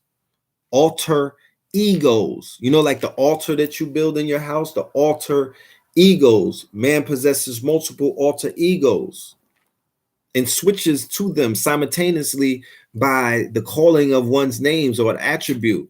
Yo, twin, yo, red pill, yo, filthmore. You know what I mean? I answer to all of those names, but those vibrate with me on different resonances. They represent different things, different timelines, different frequencies, different God frequencies. You feel me? Music could take you there. You go to a club, you light one up, you start hearing the music. There's like a time machine. They start playing some shit that you heard on a Clue mixtape in 96. When you was on a twin God, when you was on your God frequency as twin, right? So you hearing some Mobb Deep, and then you could get back into that frequency of who you was in that day and age, and you at the bar as that nigga right in that day and age. You at the bar as twin while Mobb Deep is playing. You're on that God frequency. You're on that resonance. They like, yo, what you want to drink? Yo, give me a vodka done. You know what I'm talking about? Give me a vodka done. Yeah, you're your Mobb Deep shit because you could time travel with music. That's why I'm very wary about the artists that I critique. When we critique these artists and we break it down about what they about, and you know, just basically shine that light on them. And you can see through our work. Blueprint 322, the anniversary is 2019. Go and watch that tape. Everybody that we talked about in that tape, we put them niggas in a pot and started cooking. Jay-Z is goddamn, you know what I mean? That nigga might be the next one doing a lecture with Panic. He's so he got his toe real far into consciousness 10 years later after Blueprint 322. That's a classic, by the way. Please go and do your research. If you didn't see that, it might be on YouTube. Blueprint 322, the 10-year anniversary is next year. That was one of my first lectures. It went viral. The Hood picked it up. It went viral. Exposed DVD picked it up and gave it a cover and threw it out there too. Like the shit went super viral. So we're gonna do a review about all of that. It's gonna be a beautiful year. 19 keys. This is the year of keys too. Like, you know, 2019 is gonna be beautiful to end the year at the God Frequency Conference with my family who I love, all of my brothers. You know, even the flaws that my brothers and my sisters have, we still gotta love each other, even despite some of the shit that we might have gone through with each other. Cause you know, it's you know, it's warfare out there.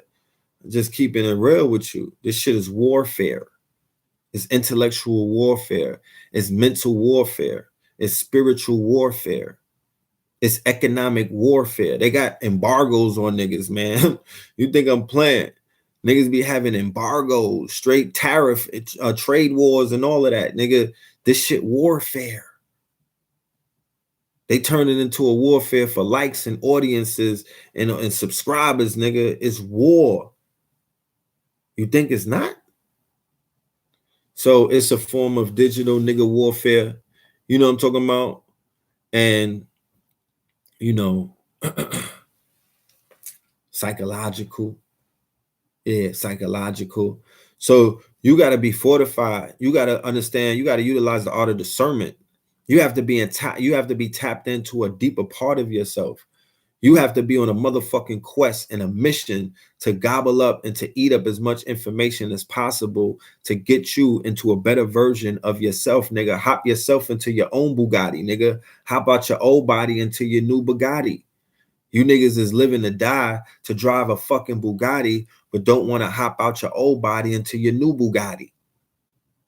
And then women are going under the knife to get that booty cut to get a new Bugatti. They want to wake up in a new Bugatti. You know what I'm saying? But, you know, Sometimes the blade is rusty and they don't wake up. You feel me? They want to wake up in the new Bugatti. They go and get the bubble cut and put in, and that shit get fucked up. So you have to be very cautious about the shit that you wish for, that you're giving all of this fucking mental energy to, when we're at a fucking war, we're at a standstill right now, and shit is getting turned up by the hour. And that's not to be alarming and whatnot. It's just to be, to be somebody who's blowing a motherfucking trumpet and letting you know it's time to get this work done. Not on defense, not on defense, but on offense. Not on defense, but on offset or offense. I keep saying offset. You know what I'm saying? Cardi, take that nigga back. I keep saying offset. You know what I'm saying? God damn. Yeah, fucked up the ratchet Cinderella story.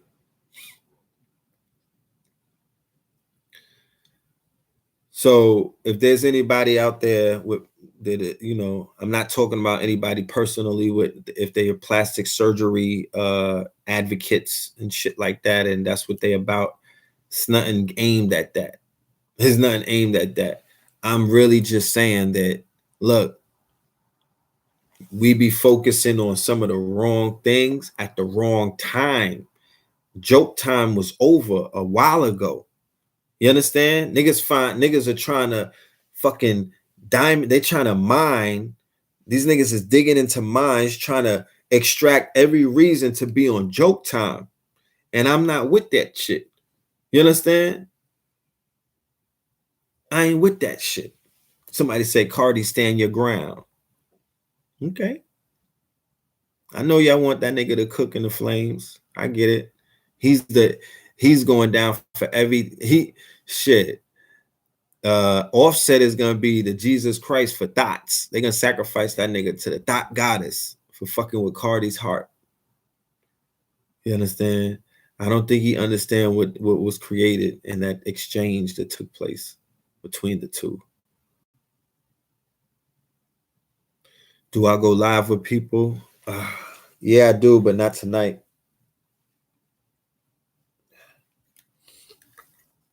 Yeah. So I don't want to get too long-winded, you know what I'm saying? Because I didn't even fucking get into the whole presentation about the whole night, man. Like, I don't want to get lost in the sauce, you know what I'm saying? So let's circle the wagon around and and end this thing out rightfully. It's not how you start the race, it's how you finish it. So let's finish this shit right. They call them off cheat. Cheating is a no-no all the time, though. Messing with a person's heart. Look, I'm an advocate of, I ain't with no cheating shit. Don't fuck with my heart.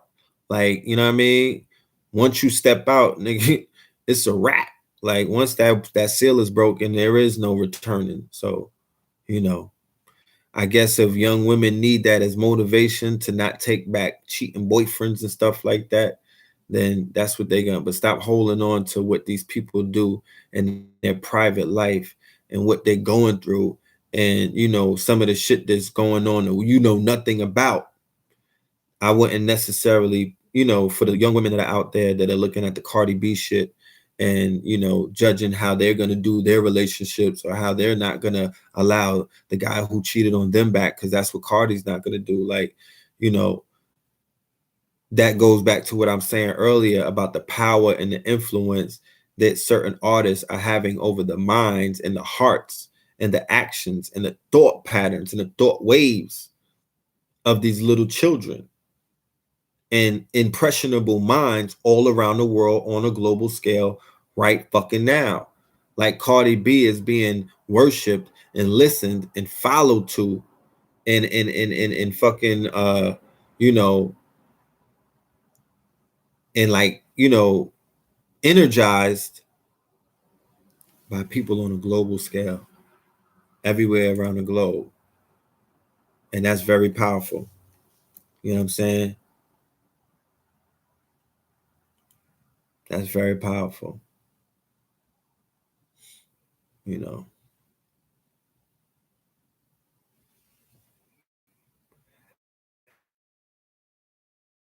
I took what I'm saying is ultimately where I'm at right now. The lesson that I learned is when that happens, there's a break. I'm a Scorpio, so I'm big on trust. Trust is very loyalty, and trust is the cornerstone to anything that I'm doing with anyone, especially someone who I'm in a relationship with. So even if you get taken back for the love of family or whatever, like once that seal is broken, it's done. It's a done data. You know what I'm saying? Once you cross me, you lost me. Once you crossed me, you lost me. So he was gonna be running around. He's fucking with dots. He's fucking with bottom bitches. He's embarrassing a woman who he's supposed to be putting on a higher pedestal because he put a ring on her finger. And even though he took her from a lowly position and whatnot, she's not known to be running around fucking a bunch of niggas. Because I promise you, whoever dick she's sucking, Nicki Minaj is gonna find out about it and rap about the bitch. But she's at war with Nicki Minaj, and this nigga's running around with dolls. Remember, I broke down in a lecture. If you have a woman who has doll in her name, she's a fucking doll. What do you do with dolls? You play with them. These are off shoots of Barbie, of Nicki Minaj's program, of girls being plastic dolls. Dolls, the Barbie motherfucker. It's a program. So Asian doll, dream doll, cash doll. What the fuck? All of these dolls. Then the girl who cheated on him, Cuban doll, who was fucking Offset, Cuban doll. She was making her rounds, and niggas was passing her around like a doll. And then you have another level where it's the strippers turn celebrities or porn stars turn celebrities. You got animals. You have Black China. You have Kim Kardashian. You have motherfucking Cardi B, stripper turned stripper or prostitute or harlot, right? For that matter, or Jezebel turned superstar. So that Marilyn Monroe kind of thing, right? On another level though, like a ratchet Marilyn slash some other shit. And they're hoisting her up and getting her far away from that melanin, getting her far away from that nigga because they need her. They're going to feed off of that energy, that Cardi B energy that's going to feed a lot of other people. He fucked that up. You know what I'm saying? He fucked that up. And I think she gets her hands bloodier than he gets his hands bloodier, if you know what I'm talking about. When it gets down to the get down, she'll take her shoes off, roll her motherfucking hands up, and body a whole room of chickens to put that nigga in his place before he'll go out there and cut some chickens' heads off to do some shit. I feel like the ball is in her court on that end. And it's at that level when you start talking about shit like that, affairs of the heart, right? Can't play with nobody's heart. You can't play with nobody's heart. Motherfuckers will take it to the extreme spiritual realm, you know? So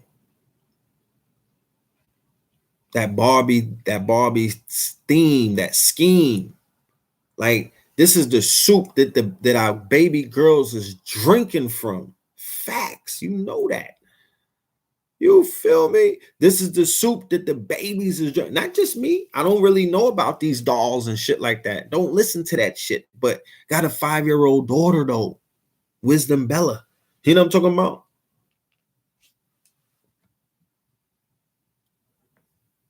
She's gonna know about that stuff.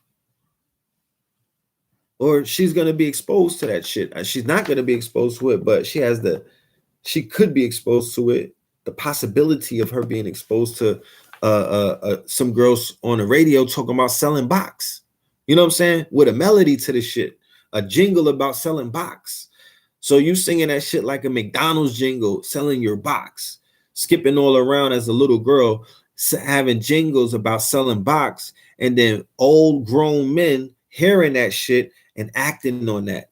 So you have this rise in all of this pedophilia and sexual molestation in the songs and the music is hypersexualizing babies and fucking children because they listen to the same music that niggas listen to that's 19 to 90 years old.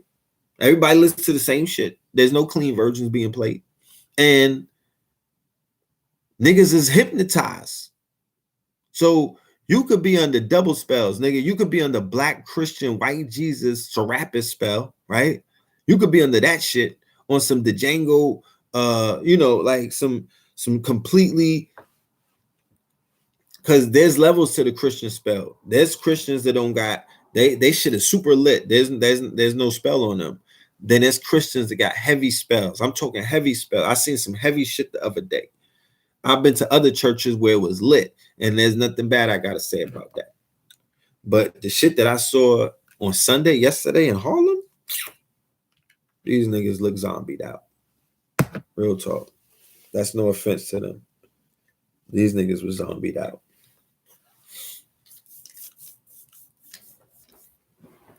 So the children, the babies are listening to the same music that the adults are listening to. This is all hypersexualized music that's being pumped and promoted by rich billionaire Israeli Jewish men, corporations, right? The same corporations that you cannot talk about Israel or they won't do business with you. They'll cut you off, blackball you, and they have a mafia that will basically cut all ties of you eating in the world, right? Because they're bankers as well. So they control the bag. And then if you got to take to the illegal in the streets, they control espionage and intelligence gathering, and they'll just put the boys on you. You feel me? So you're dealing with a machine. You're dealing with a monster. You're dealing with an entity that if you don't, and it's just knowing half the battle. It's just knowing what you're dealing with. You don't got to be scared, Craig. It's okay. You don't got to be scared. You know what I'm saying? You can still function. You know, this is not fear. I don't promote fear. This has nothing to do. If anybody thinks this is fear, I'm here to let you know.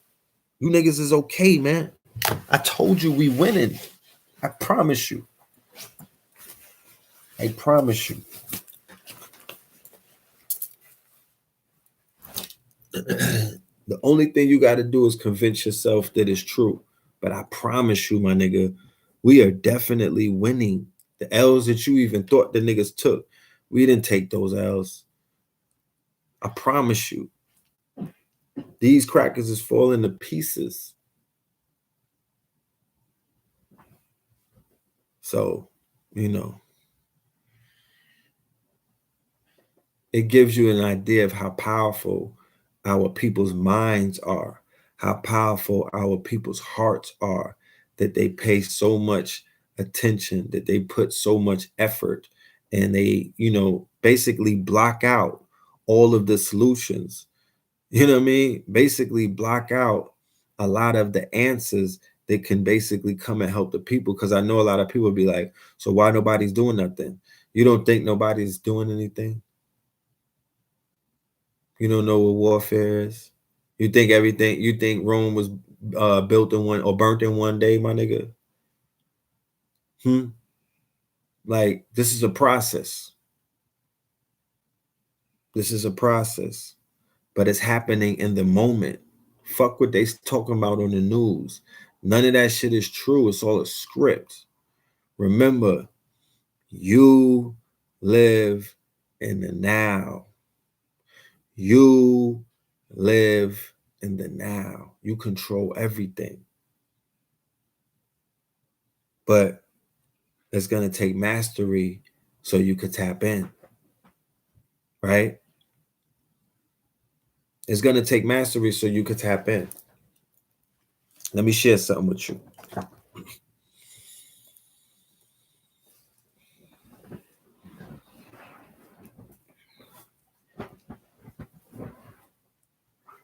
There are multiple realities that exist in our lives. You know, when they say that there's a fractal universe. You know, when they say that there's multiple realities that exist, well, they were telling the truth, and I'm going to show you why.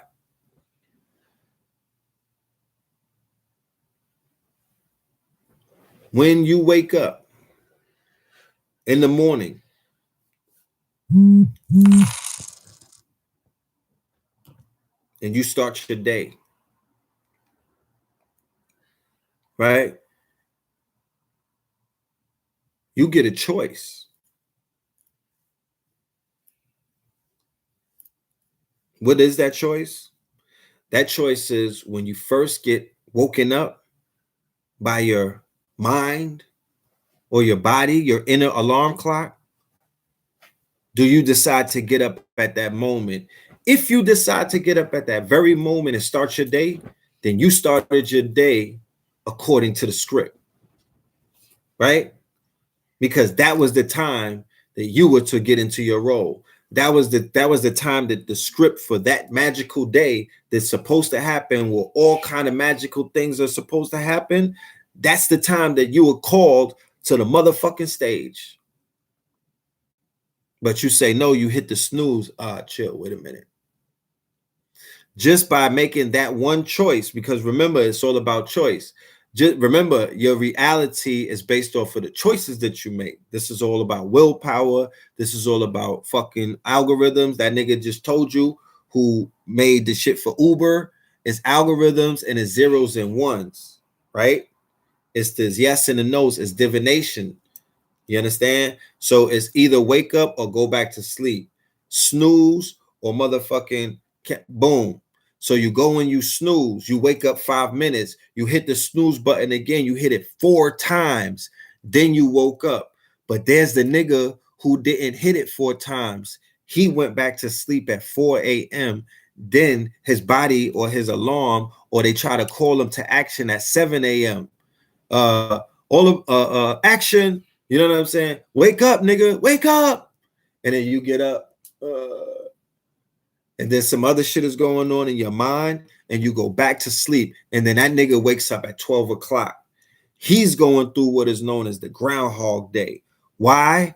Because he woke up at a time where that's plan Z, goddammit. He's on the 8th script. There's not even a script written for him to wake up and to experience his experience at that 12 o'clock, because your time was lined up all the way in the morning.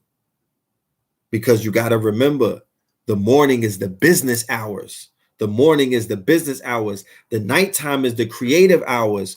I'm a night owl. I'm nocturnal. You understand? I'm the nigga who don't get up at the 5 a.m. rooster call. I don't get up at the 9 a.m. rooster call. I get up at the noon motherfucking Groundhog Day rooster call sometimes. You understand? Because I'm in the underworld. I'm in the ethers. I'm in the motherfucking twisty world. I'm in the witching hours, creating, right? Because some creatives rather create than do business, right? Some people rather create, right, than do business. Okay? So I'm a creative. Okay? I'm into creativity. And I'm like, shit, I could wake up and handle my business, but I gotta get into this creative state. Like, I'm making things happen. I'm a nocturnal Scorpion. So when the sun is rising, remember, you were supposed to be on deck when Horus is rising. When the horizon, you were supposed to meet the motherfucking line when Horus rises. And when Horus rises, that's when they say you sun gaze and you put your intentions and you put your affirmations and you put your prayers into that motherfucking sun as it rises.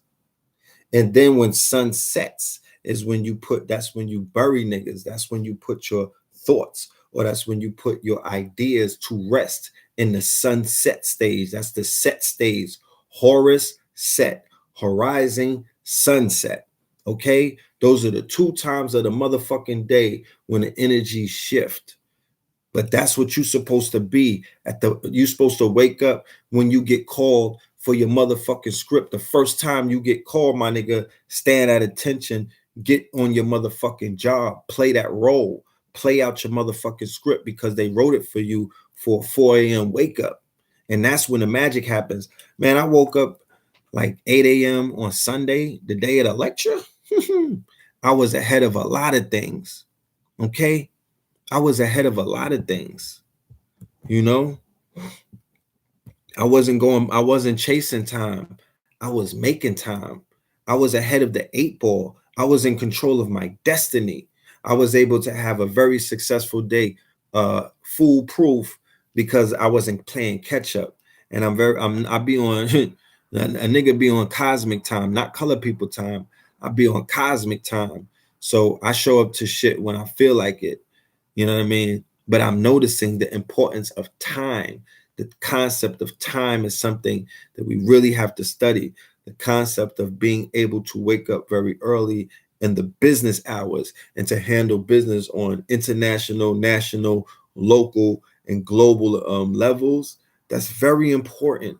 You know what I mean? That's very important because you'll be surprised what you could create at 6 a.m. and 7 a.m. in the morning after you get up and you're refreshed. When for everybody who are creatives in the witching hours.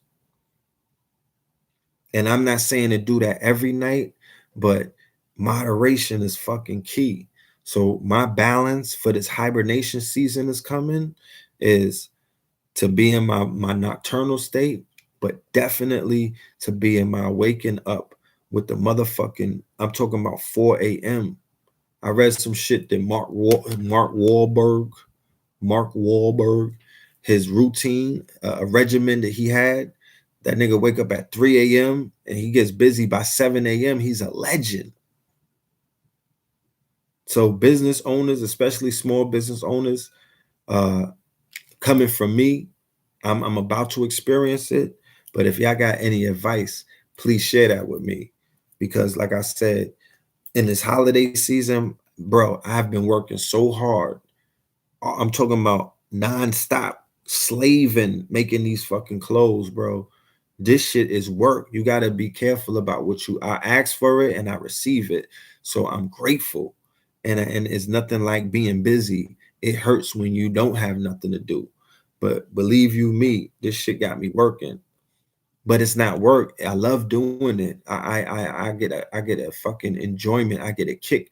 One of the few things that excite me and make me exuberant or make me what is known as euphoric, because in your euphoric state is when you create your reality, is when it's when you're the easiest time to create and to tap in and to mold realities is when you're in the euphoric state, when you're in euphoria, when you're in your fucking zone. You ever getting like when you get in neck when the sun is coming up, nigga, and you looking at a stack on the table, shit like that, nigga, euphoric. You feeling like Mr. Manhattan.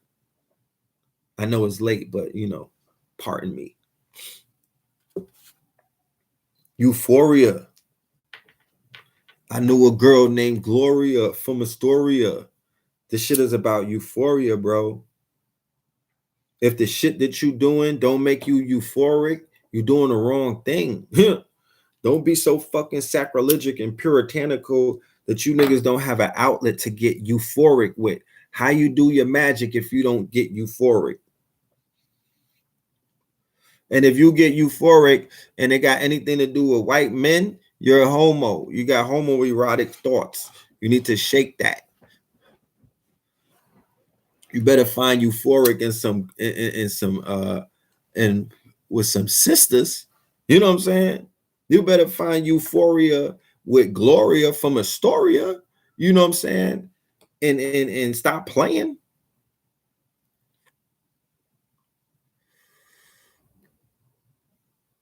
Synchromysticism, chaos magic. That's all we've been exposed to in these past few years.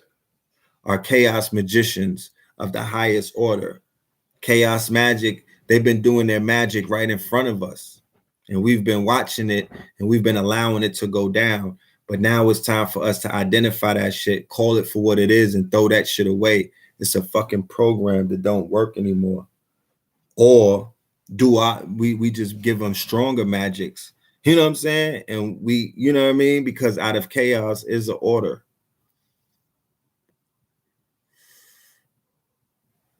So you can't tell me that Bobby Hemming is not a chaos magician. You can't tell me that Panic is not a chaos magician. You can't tell me that Phil Valentine, A.A. Rashid, and the motherfucking Twin Pillars are not chaos magicians. And it's chaos on a nigga brain, the monkey brain, and everything else. You know.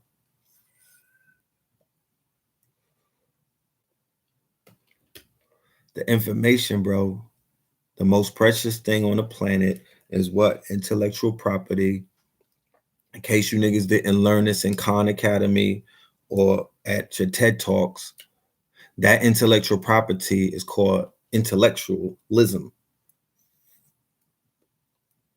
Or for that matter, content, because we live in an internet age and content is king. You niggas could talk all that shit that you want to talk. Yo, why these niggas always making videos? Yo, I'm saying every time I turn around, it's a motherfucking video with the red pillar. Yo, why this nigga? What do we got to talk about? Obviously a lot, cocksucker. And I'm creating content. You ever heard of that? Oh, do these niggas do anything but do videos? Yeah, retard. The videos are only a few hours in a day. We got 24 hours in a day. Fuck is you doing? You mean to tell me I can't talk to a phone for an hour? Huh? This is content and it's priceless. You know what I'm saying? You niggas need to read the Wired magazine and you will understand what the fuck is going on and what time you live in. So don't ever let anybody tell you not to create content in the age of fucking content creation where content is king. Okay? I built a fucking cyber library of some priceless information. It's damn near 700 pieces out there. Nigga, when I cash out, you niggas gonna see what this shit is about. What is you talking about? When I go and pick up my check, nigga, that shit gonna look like Publisher Clearinghouse. If you know the worth of your cloth, if you know the intellectual property is you can monetize it because you're an infopreneur. If you know taking intellectual property and being able to stretch it and scale it on multiple levels, you could create so much stuff. So I'm just working, bro. I'm just working. I'm making history. My shit timestamp. So if I said some shit in 2016 and it happened in 2018, boom. I'm Gucci. Like I'm gonna put that together. You know what I mean? Like that right there, that's legacy building. That's intellectual property. You understand? That's being able to say, no, fuck what you talking about. Somebody has to define who was defining the narrative during these days and time. This shit is going to be a wide open conversation. Somebody has to step the fuck up and define who was doing what and what was being done on where and why and how and all of that shit. Because that shit will be lost in translation. So, you know, niggas, stay dangerous. Keep cooking. That's the best thing that I could tell anybody. Keep cooking. You know what I'm saying? They can't stop you in the stove, my nigga. But don't cook no crack and don't cook no fucking don't cook no shit that could give them access into your house. Remember, the vampire, right, only gets access into the house if you let them. So these trappers are out here setting traps. If you niggas was gonna take dope money to free the people, one nigga would be free by now. We know that's not what you niggas are doing. So obviously, the karmatic effects of not doing what the fuck you supposed to be doing in the motherfucking in this battlefield is biting you in the ass. So what I wouldn't do is me personally, I wouldn't encourage anybody to risk their freedom, you know, until they get their minds right, and they start creating their own realities, and they use that power, right? And they use that power, that mind power that they have to make this shit a motherfucking better place. Cause it's gonna be the people who fuck shit up that's gonna clean it up. Believe you me, along with a whole bunch of new hands, but it's gonna be the people who fuck this shit up that will clean it up. And when they see my face, I'm with the people who fuck this shit up. So they like, yo, we gonna have to come and link up with this nigga Twin because we got some cleaning up to do. And I see a whole bunch of people from the streets from back in the days that are enlightened. Even yesterday, I was seeing mad people from back in the day, shooters, nigga, street niggas with knowledge of self, elated to see the God. If I had $1 for everybody who told me how much this information is changing their lives and how it's improving their lives, me, a person who they counted out. Y'all don't know what the fuck I had going against me in the last few months. I'm not talking about it, but when I do talk about the shit, you'll understand what the fuck's been going on. But this year has been real, yo. This is a real year. This is a real year. So to know that the information and the bars and the cloth talk and this real fucking talk and just standing on our square and just being the I am, not trying to be none of you niggas, you know what I mean? Just being me. You know what I'm saying? Walk it like I talk it, nigga. You know what I mean? Like being very consistent, my nigga. And staying in my motherfucking, you know, holding the fort because I'm in Harlem by myself. There's nobody out there. Like, for real. I'm out there for dolo. And it's not because I want to be out there. It's because I have to be there. Hold the door. Nigga, I gotta be there. Because if I'm not there, it's nobody out there. Because Sinetta don't come out there no more. And this is a landmark. Like, it's still global business taking place. All I do is stand there some days. I won't even be doing anything. I just stand right on that square and I'll meet people from around the world and they'll crystallize out of it. I promise you, it's like they crystallize out the air. Because 1 minute I'll be looking right there, then I turn around and it's like 3 people standing there. And I'm like, yo, where did they come from in my head? But the energy, the aura, remember, it's about frequency. So frequency. Anybody see Quincy on Netflix? Frequency. So the frequency is inviting. So I'm like, oh, this is the family. Y'all have no idea the impact of this YouTube shit. This YouTube shit and niggas waking up around the world, the way that they waking up, at the pace that they waking up, the ferocity that they waking up, is collapsing empires. It's collapsing paradigms. Shit falling. Y'all not sitting back laughing at this shit enough. You're not exuberant and you're not laughing enough. You're not having enough fun with this shit because this shit is about this is definitely euphoric. There's a euphoria taking place. There's a euphoria taking place because our people are waking up. It don't matter if they say that they woke. You know, we're not judging nobody. You understand? We got to be patient with the youth or the freshmen the way that niggas was patient with you. They didn't run you down and, you know what I mean? It wasn't that many freshman days in consciousness. Niggas have been really riding the easy train for a minute. So don't beat up on niggas that are just woke, like laying in the bed playing with themselves, because a lot of niggas, it take a long time for a lot of niggas to crawl out the bed these days any fucking way. And from the way I see it, niggas is reverse conscious anyway. They going from conscious to woke. You niggas is Benjamin Button in your consciousness, and there's these woke niggas that are becoming more conscious by the day. You know? So everybody is with it. It is what it is. It is what it is. But I ain't gonna be on some feel good. Yo, we already won. You niggas got work to do. This is a labor intensive fucking reality that you got to create. This is a labor intensive agreement that niggas have signed. This shit means that motherfuckers got to get their hands dirty and they got to clock in some hours. Go and run my hours, my nigga. There should be a website somewhere that's counting the hours that I done put in and a few other people that have been putting in hours as that shit ticks away, my nigga. You got to put in some hours of work. It's niggas who got 100 hours in and they trying to sit at the table, nigga. It's a lot of community service on my back. I got a lot of community service. You know what I'm saying? I did shit for no checks. You know what I mean? No payments, no nothing. No pats on the head. Just doing it because it needs to be done.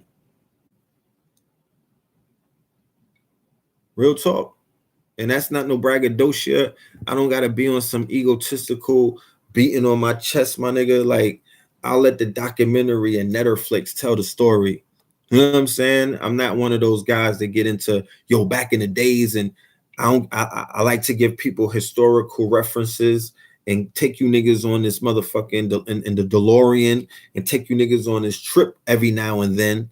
But I still want to focus on right now, because it's the right to now that's going to make this shit what it's going to be. So all I'm saying is there's technology that exists.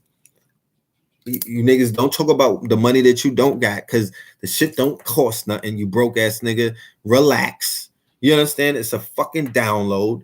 There's technology that exists. There's apps that exist, that the only thing that people got to do is to basically bring their black asses together, all right?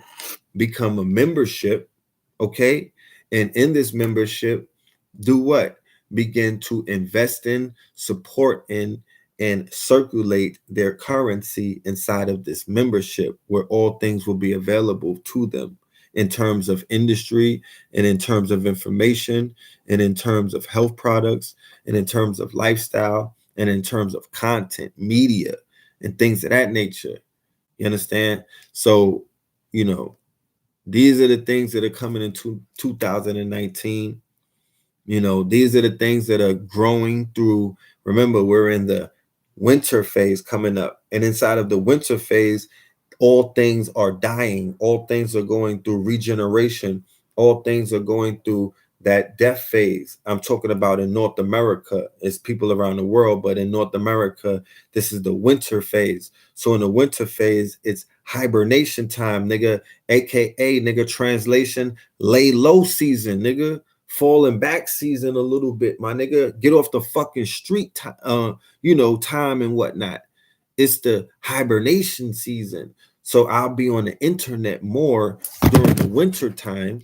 All right. During the hibernation season, I'm going to be focusing more on the online courses, the curriculums, doing more webinars, more one-on-one counseling, and also finishing these ebooks and these other writing apparatuses during that time and preparing for the spring, to spring forward in this new fiscal year of 2019. So by the second quarter, we'll have a team of investors. We'll have this Facts Initiative 2020 membership site up and running. KnowTheLedgeMedia.com will be up and running. KTLUniversity.com will be up and running. KTLmedia.com, which is up and running right now. And the new KingsCounty.com will be up and running. So this is one of the darkest times, but in the dark is where growth occurs. Remember, nothing grows under the sun. It's under the moonlight, under the black light. That's where food grows. Ask any farmer. So in the darkest caverns of your mother's womb is where you grew. Remember, it's in the darkness is where the growth is taking place, in the occult, in the unknown. So as things tend to get more darker, that's because there's more creation taking place. Newer realities are being created. Like I said, if you are able to sit back and watch certain things fall without putting your emotions or your emojis in it, then you'll realize It's not that serious. You'll just realize it's the movie they've been playing for decades and decades and decades and decades. It's still the Groundhog Day. So there's a reality that you have to change by waking up 6 a.m., 5 a.m., 4 a.m. Because the reality where Trump is wilding out, that's the reality of the nigga who keep waking up at 12 on a Groundhog Day. You know what I mean? Your shit is looping. You're going through a loop. It's a repeat because you keep waking up at the time where you're not, that script is not even written for that time. You have a script to make it to the motherfucking set to play out your movie, right? Your role and this grand epic production that's your life that you keep fucking up, right? But you keep missing the set and you pulling up to that bitch at noon talking about what we doing. Niggas is like, okay, this is what we doing. We're going to get something to eat. You niggas chill.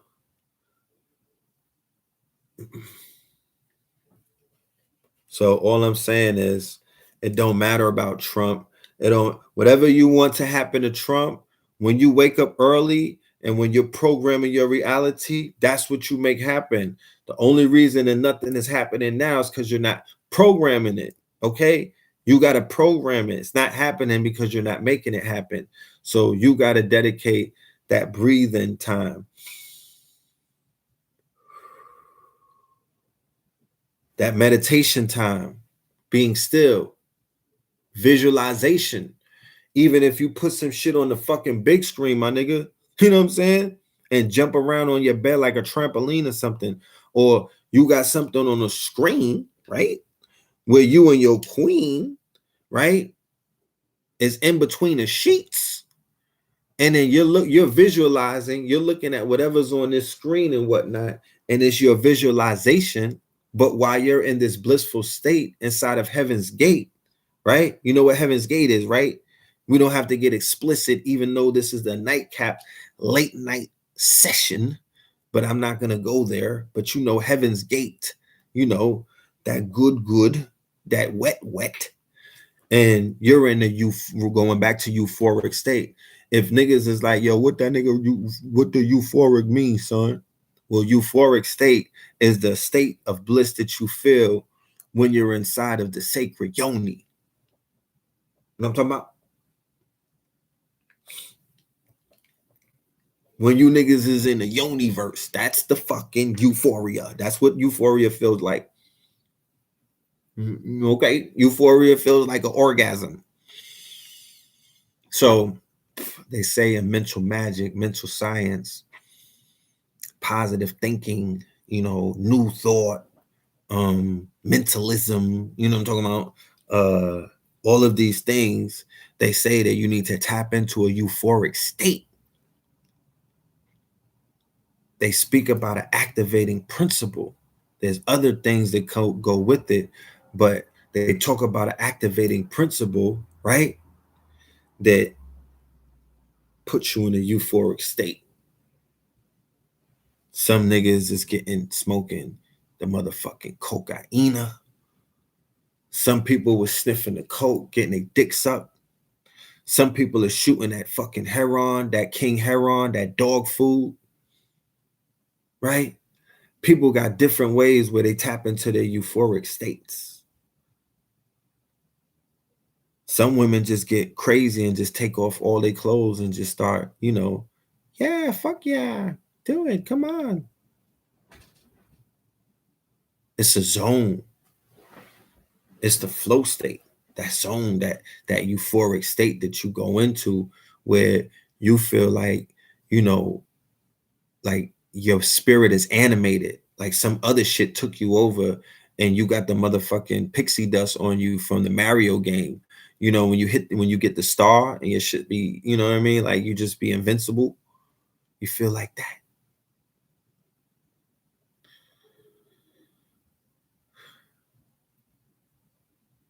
So it's important to get in euphoric states.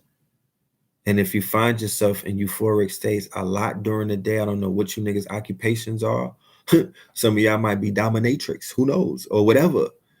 Some people may be in euphoric states.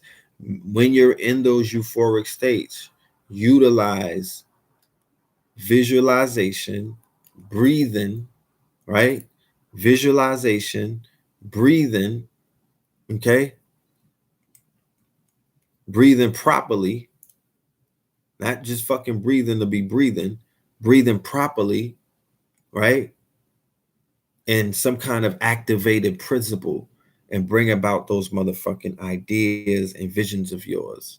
And don't let no fucking weirdo try to convince you that that's all you doing. You taking the light way out. Oh man, brother, you know what I'm saying? You're supposed to be on the front line with us, and you know what I mean? What's going on with you? You breathing now? Nah, fam.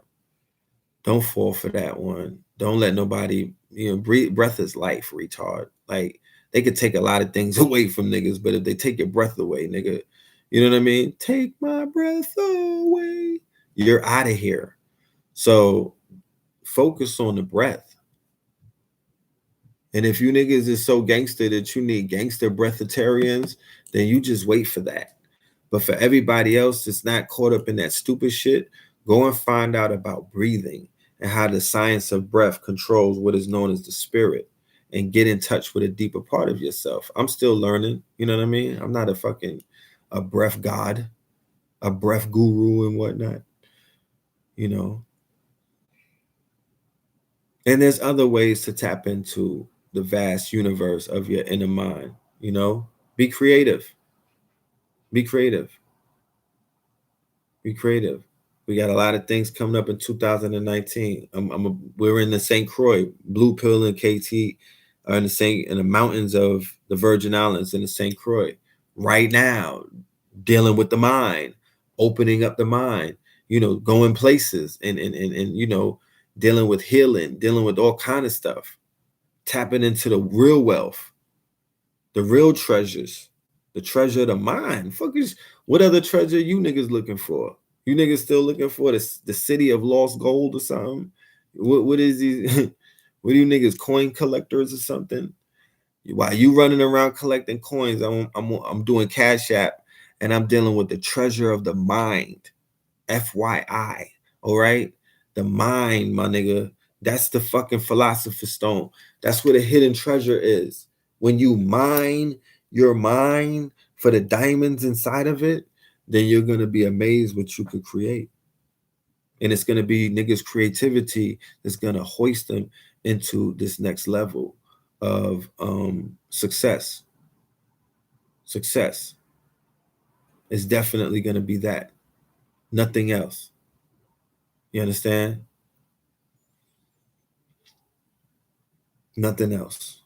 So I don't want to be too long-winded. Me and brother Rich will do a show where we're going to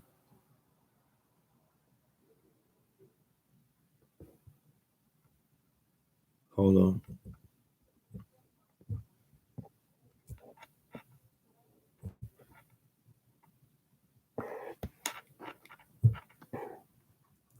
Yeah.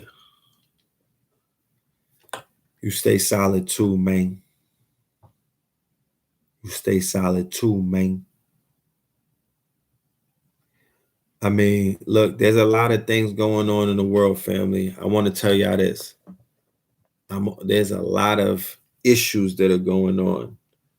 I'm the person who's going to focus on the solutions more than I'm going to focus on the issues. All right? Because I know the power of my mind, and I know the power of my voice, and I know the power of my word, and I know the power of my focus.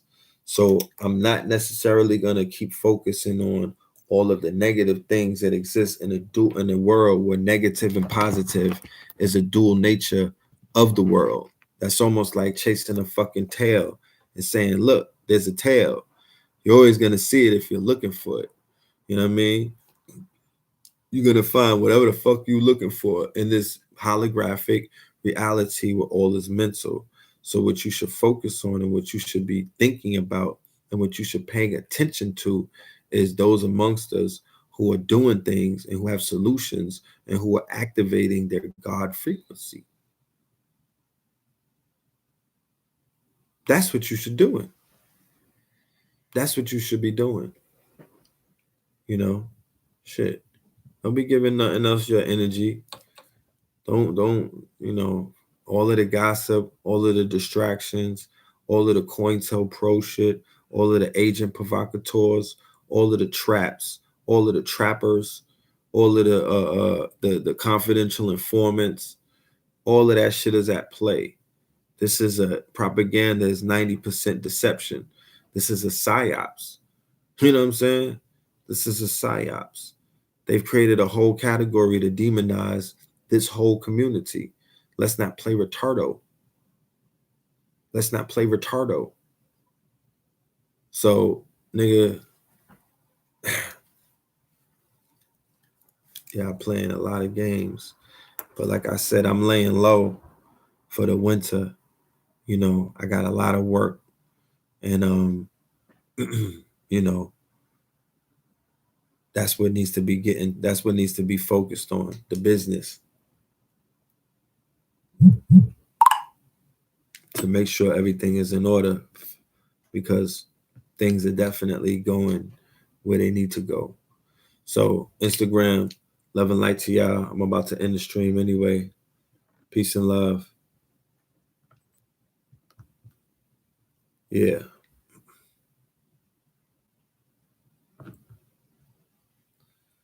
So yeah, let me see. Any last minute announcements?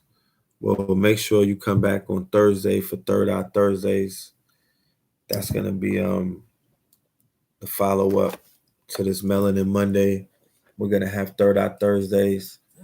As for the whole sentiments of the whole series last night, I would give it a 7.5 out of 10. A 7.5 out of 10, only because I was anticipating every single one of the teachers who came to speak directly about the God principle from their level of expertise, like from a Kabbalah standpoint, from a Morris science standpoint, from an occult standpoint, and from a metaphysics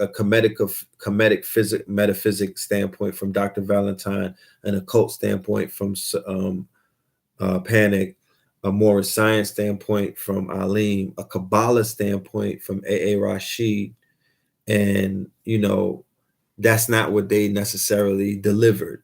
They did deliver some gems. They delivered some heat. They delivered presentations. And like I said, they were teaching. There were moments of teaching and there was moments of talking, right? So that was that balance. You feel me? And it reminded me that because we live in a YouTube era, you got that's how things are weighed out now, because people are still used to the talking aspect, like getting up there to build. I've done that before, so I know what that means. But the teaching aspect of getting in, going in, like Alim was the one who really came prepared with that aspect. Alim came with that. He had the shit laid out. He was giving us the God frequency about the flow state. He was giving us the science about the God frequency. Like, that shit was dope. Valentine's lecture, it was about the enemy of the God frequency. It was the opposite of the God. It was dealing with the opposite of what would be considered the God frequency, and that was the Caucasoid, right? So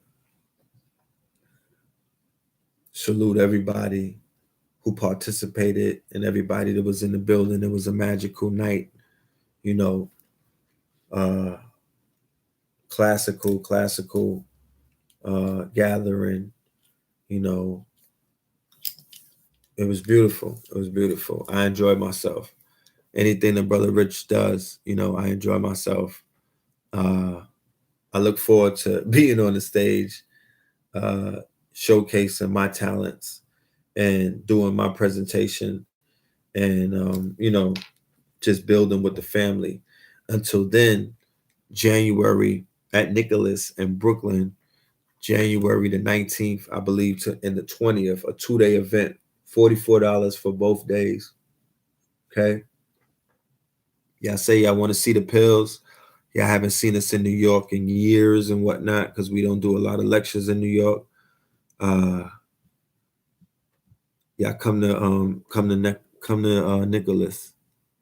All right, pull up, and we'll have a live stream. And the live stream that we'll be doing, it will be a very powerful, clear live stream. We have a company that is top of the line. You feel me? We'll be in Vegas in February. It's called Kemet in the Desert Part 6. Kemet in the Desert Part 6 with Professor James Smalls, the real Ricky Ross, the real Rick Ross, and Red Pill and Blue Pill. We'll be out there in Las Vegas. So pull up. You know what I mean? Pull up. Pull up. Shout out to all of my Patreons. I got something special coming for the Patreon family. All right. Shout out to all of the Patreons. Love and light to all of y'all. Salute to all of y'all. The end of the fiscal year is coming up, so I need to do something special for the Patreons for the end of the fiscal year, for basically being patrons for the whole fiscal year and making a lot of things come true, come to reality, helping a lot of things manifest, and being very important in the growth and development of Red Pill and the brand that I represent, Know the Ledge. So I want to give salute to all of the patrons. I'm going to read all of your names at the end of the year, the wrap up of the year. I'm going to do a wrap up of the year, either on Melanin Monday or Third Eye Thursday. Or I might do part 1, Melanin Monday, the 2018 decoded. You know what I'm talking about? Brother Red Pill presents Melanin Monday 2018 decoded part 1, and then on the Third Eye Thursday, part deuce. So that's what that's a concept, but I might do that. The Patreon link above doesn't work. It's www.patreon.com/Red Pillar, and that's PILLAR. Okay. And all of your contributions and your investments go towards my creative endeavors. It goes towards hardware, software, okay, and things of that nature. You know, it ain't super crazy to where the shit is paying for archaeological trips and shit like that, but we'll get there soon. You know what I'm talking about? We'll get there soon. You know, I'm gonna have some incentives to make people, you know, really want to be a part of this movement, this Patreon movement, because you know we're making magic happen. We make magic happen on our own. So imagine what we could do with some strong patrons behind us. We can make miracles happen. Yeah, Vegas. Yeah, Vegas in February. Bring your motherfucking coins. Bring your Bitcoins and bring your Cash App coins. We're gonna have fun in Vegas in the desert, especially with Professor James Smalls, the legend out there, you know. But yeah, that's about it. I'm gonna turn it. It's cool. You got 3 hours out of me. Y'all legends. We was rocking hard body. Yeah, it's time to go. I love y'all, man. Love and light. We gonna get up.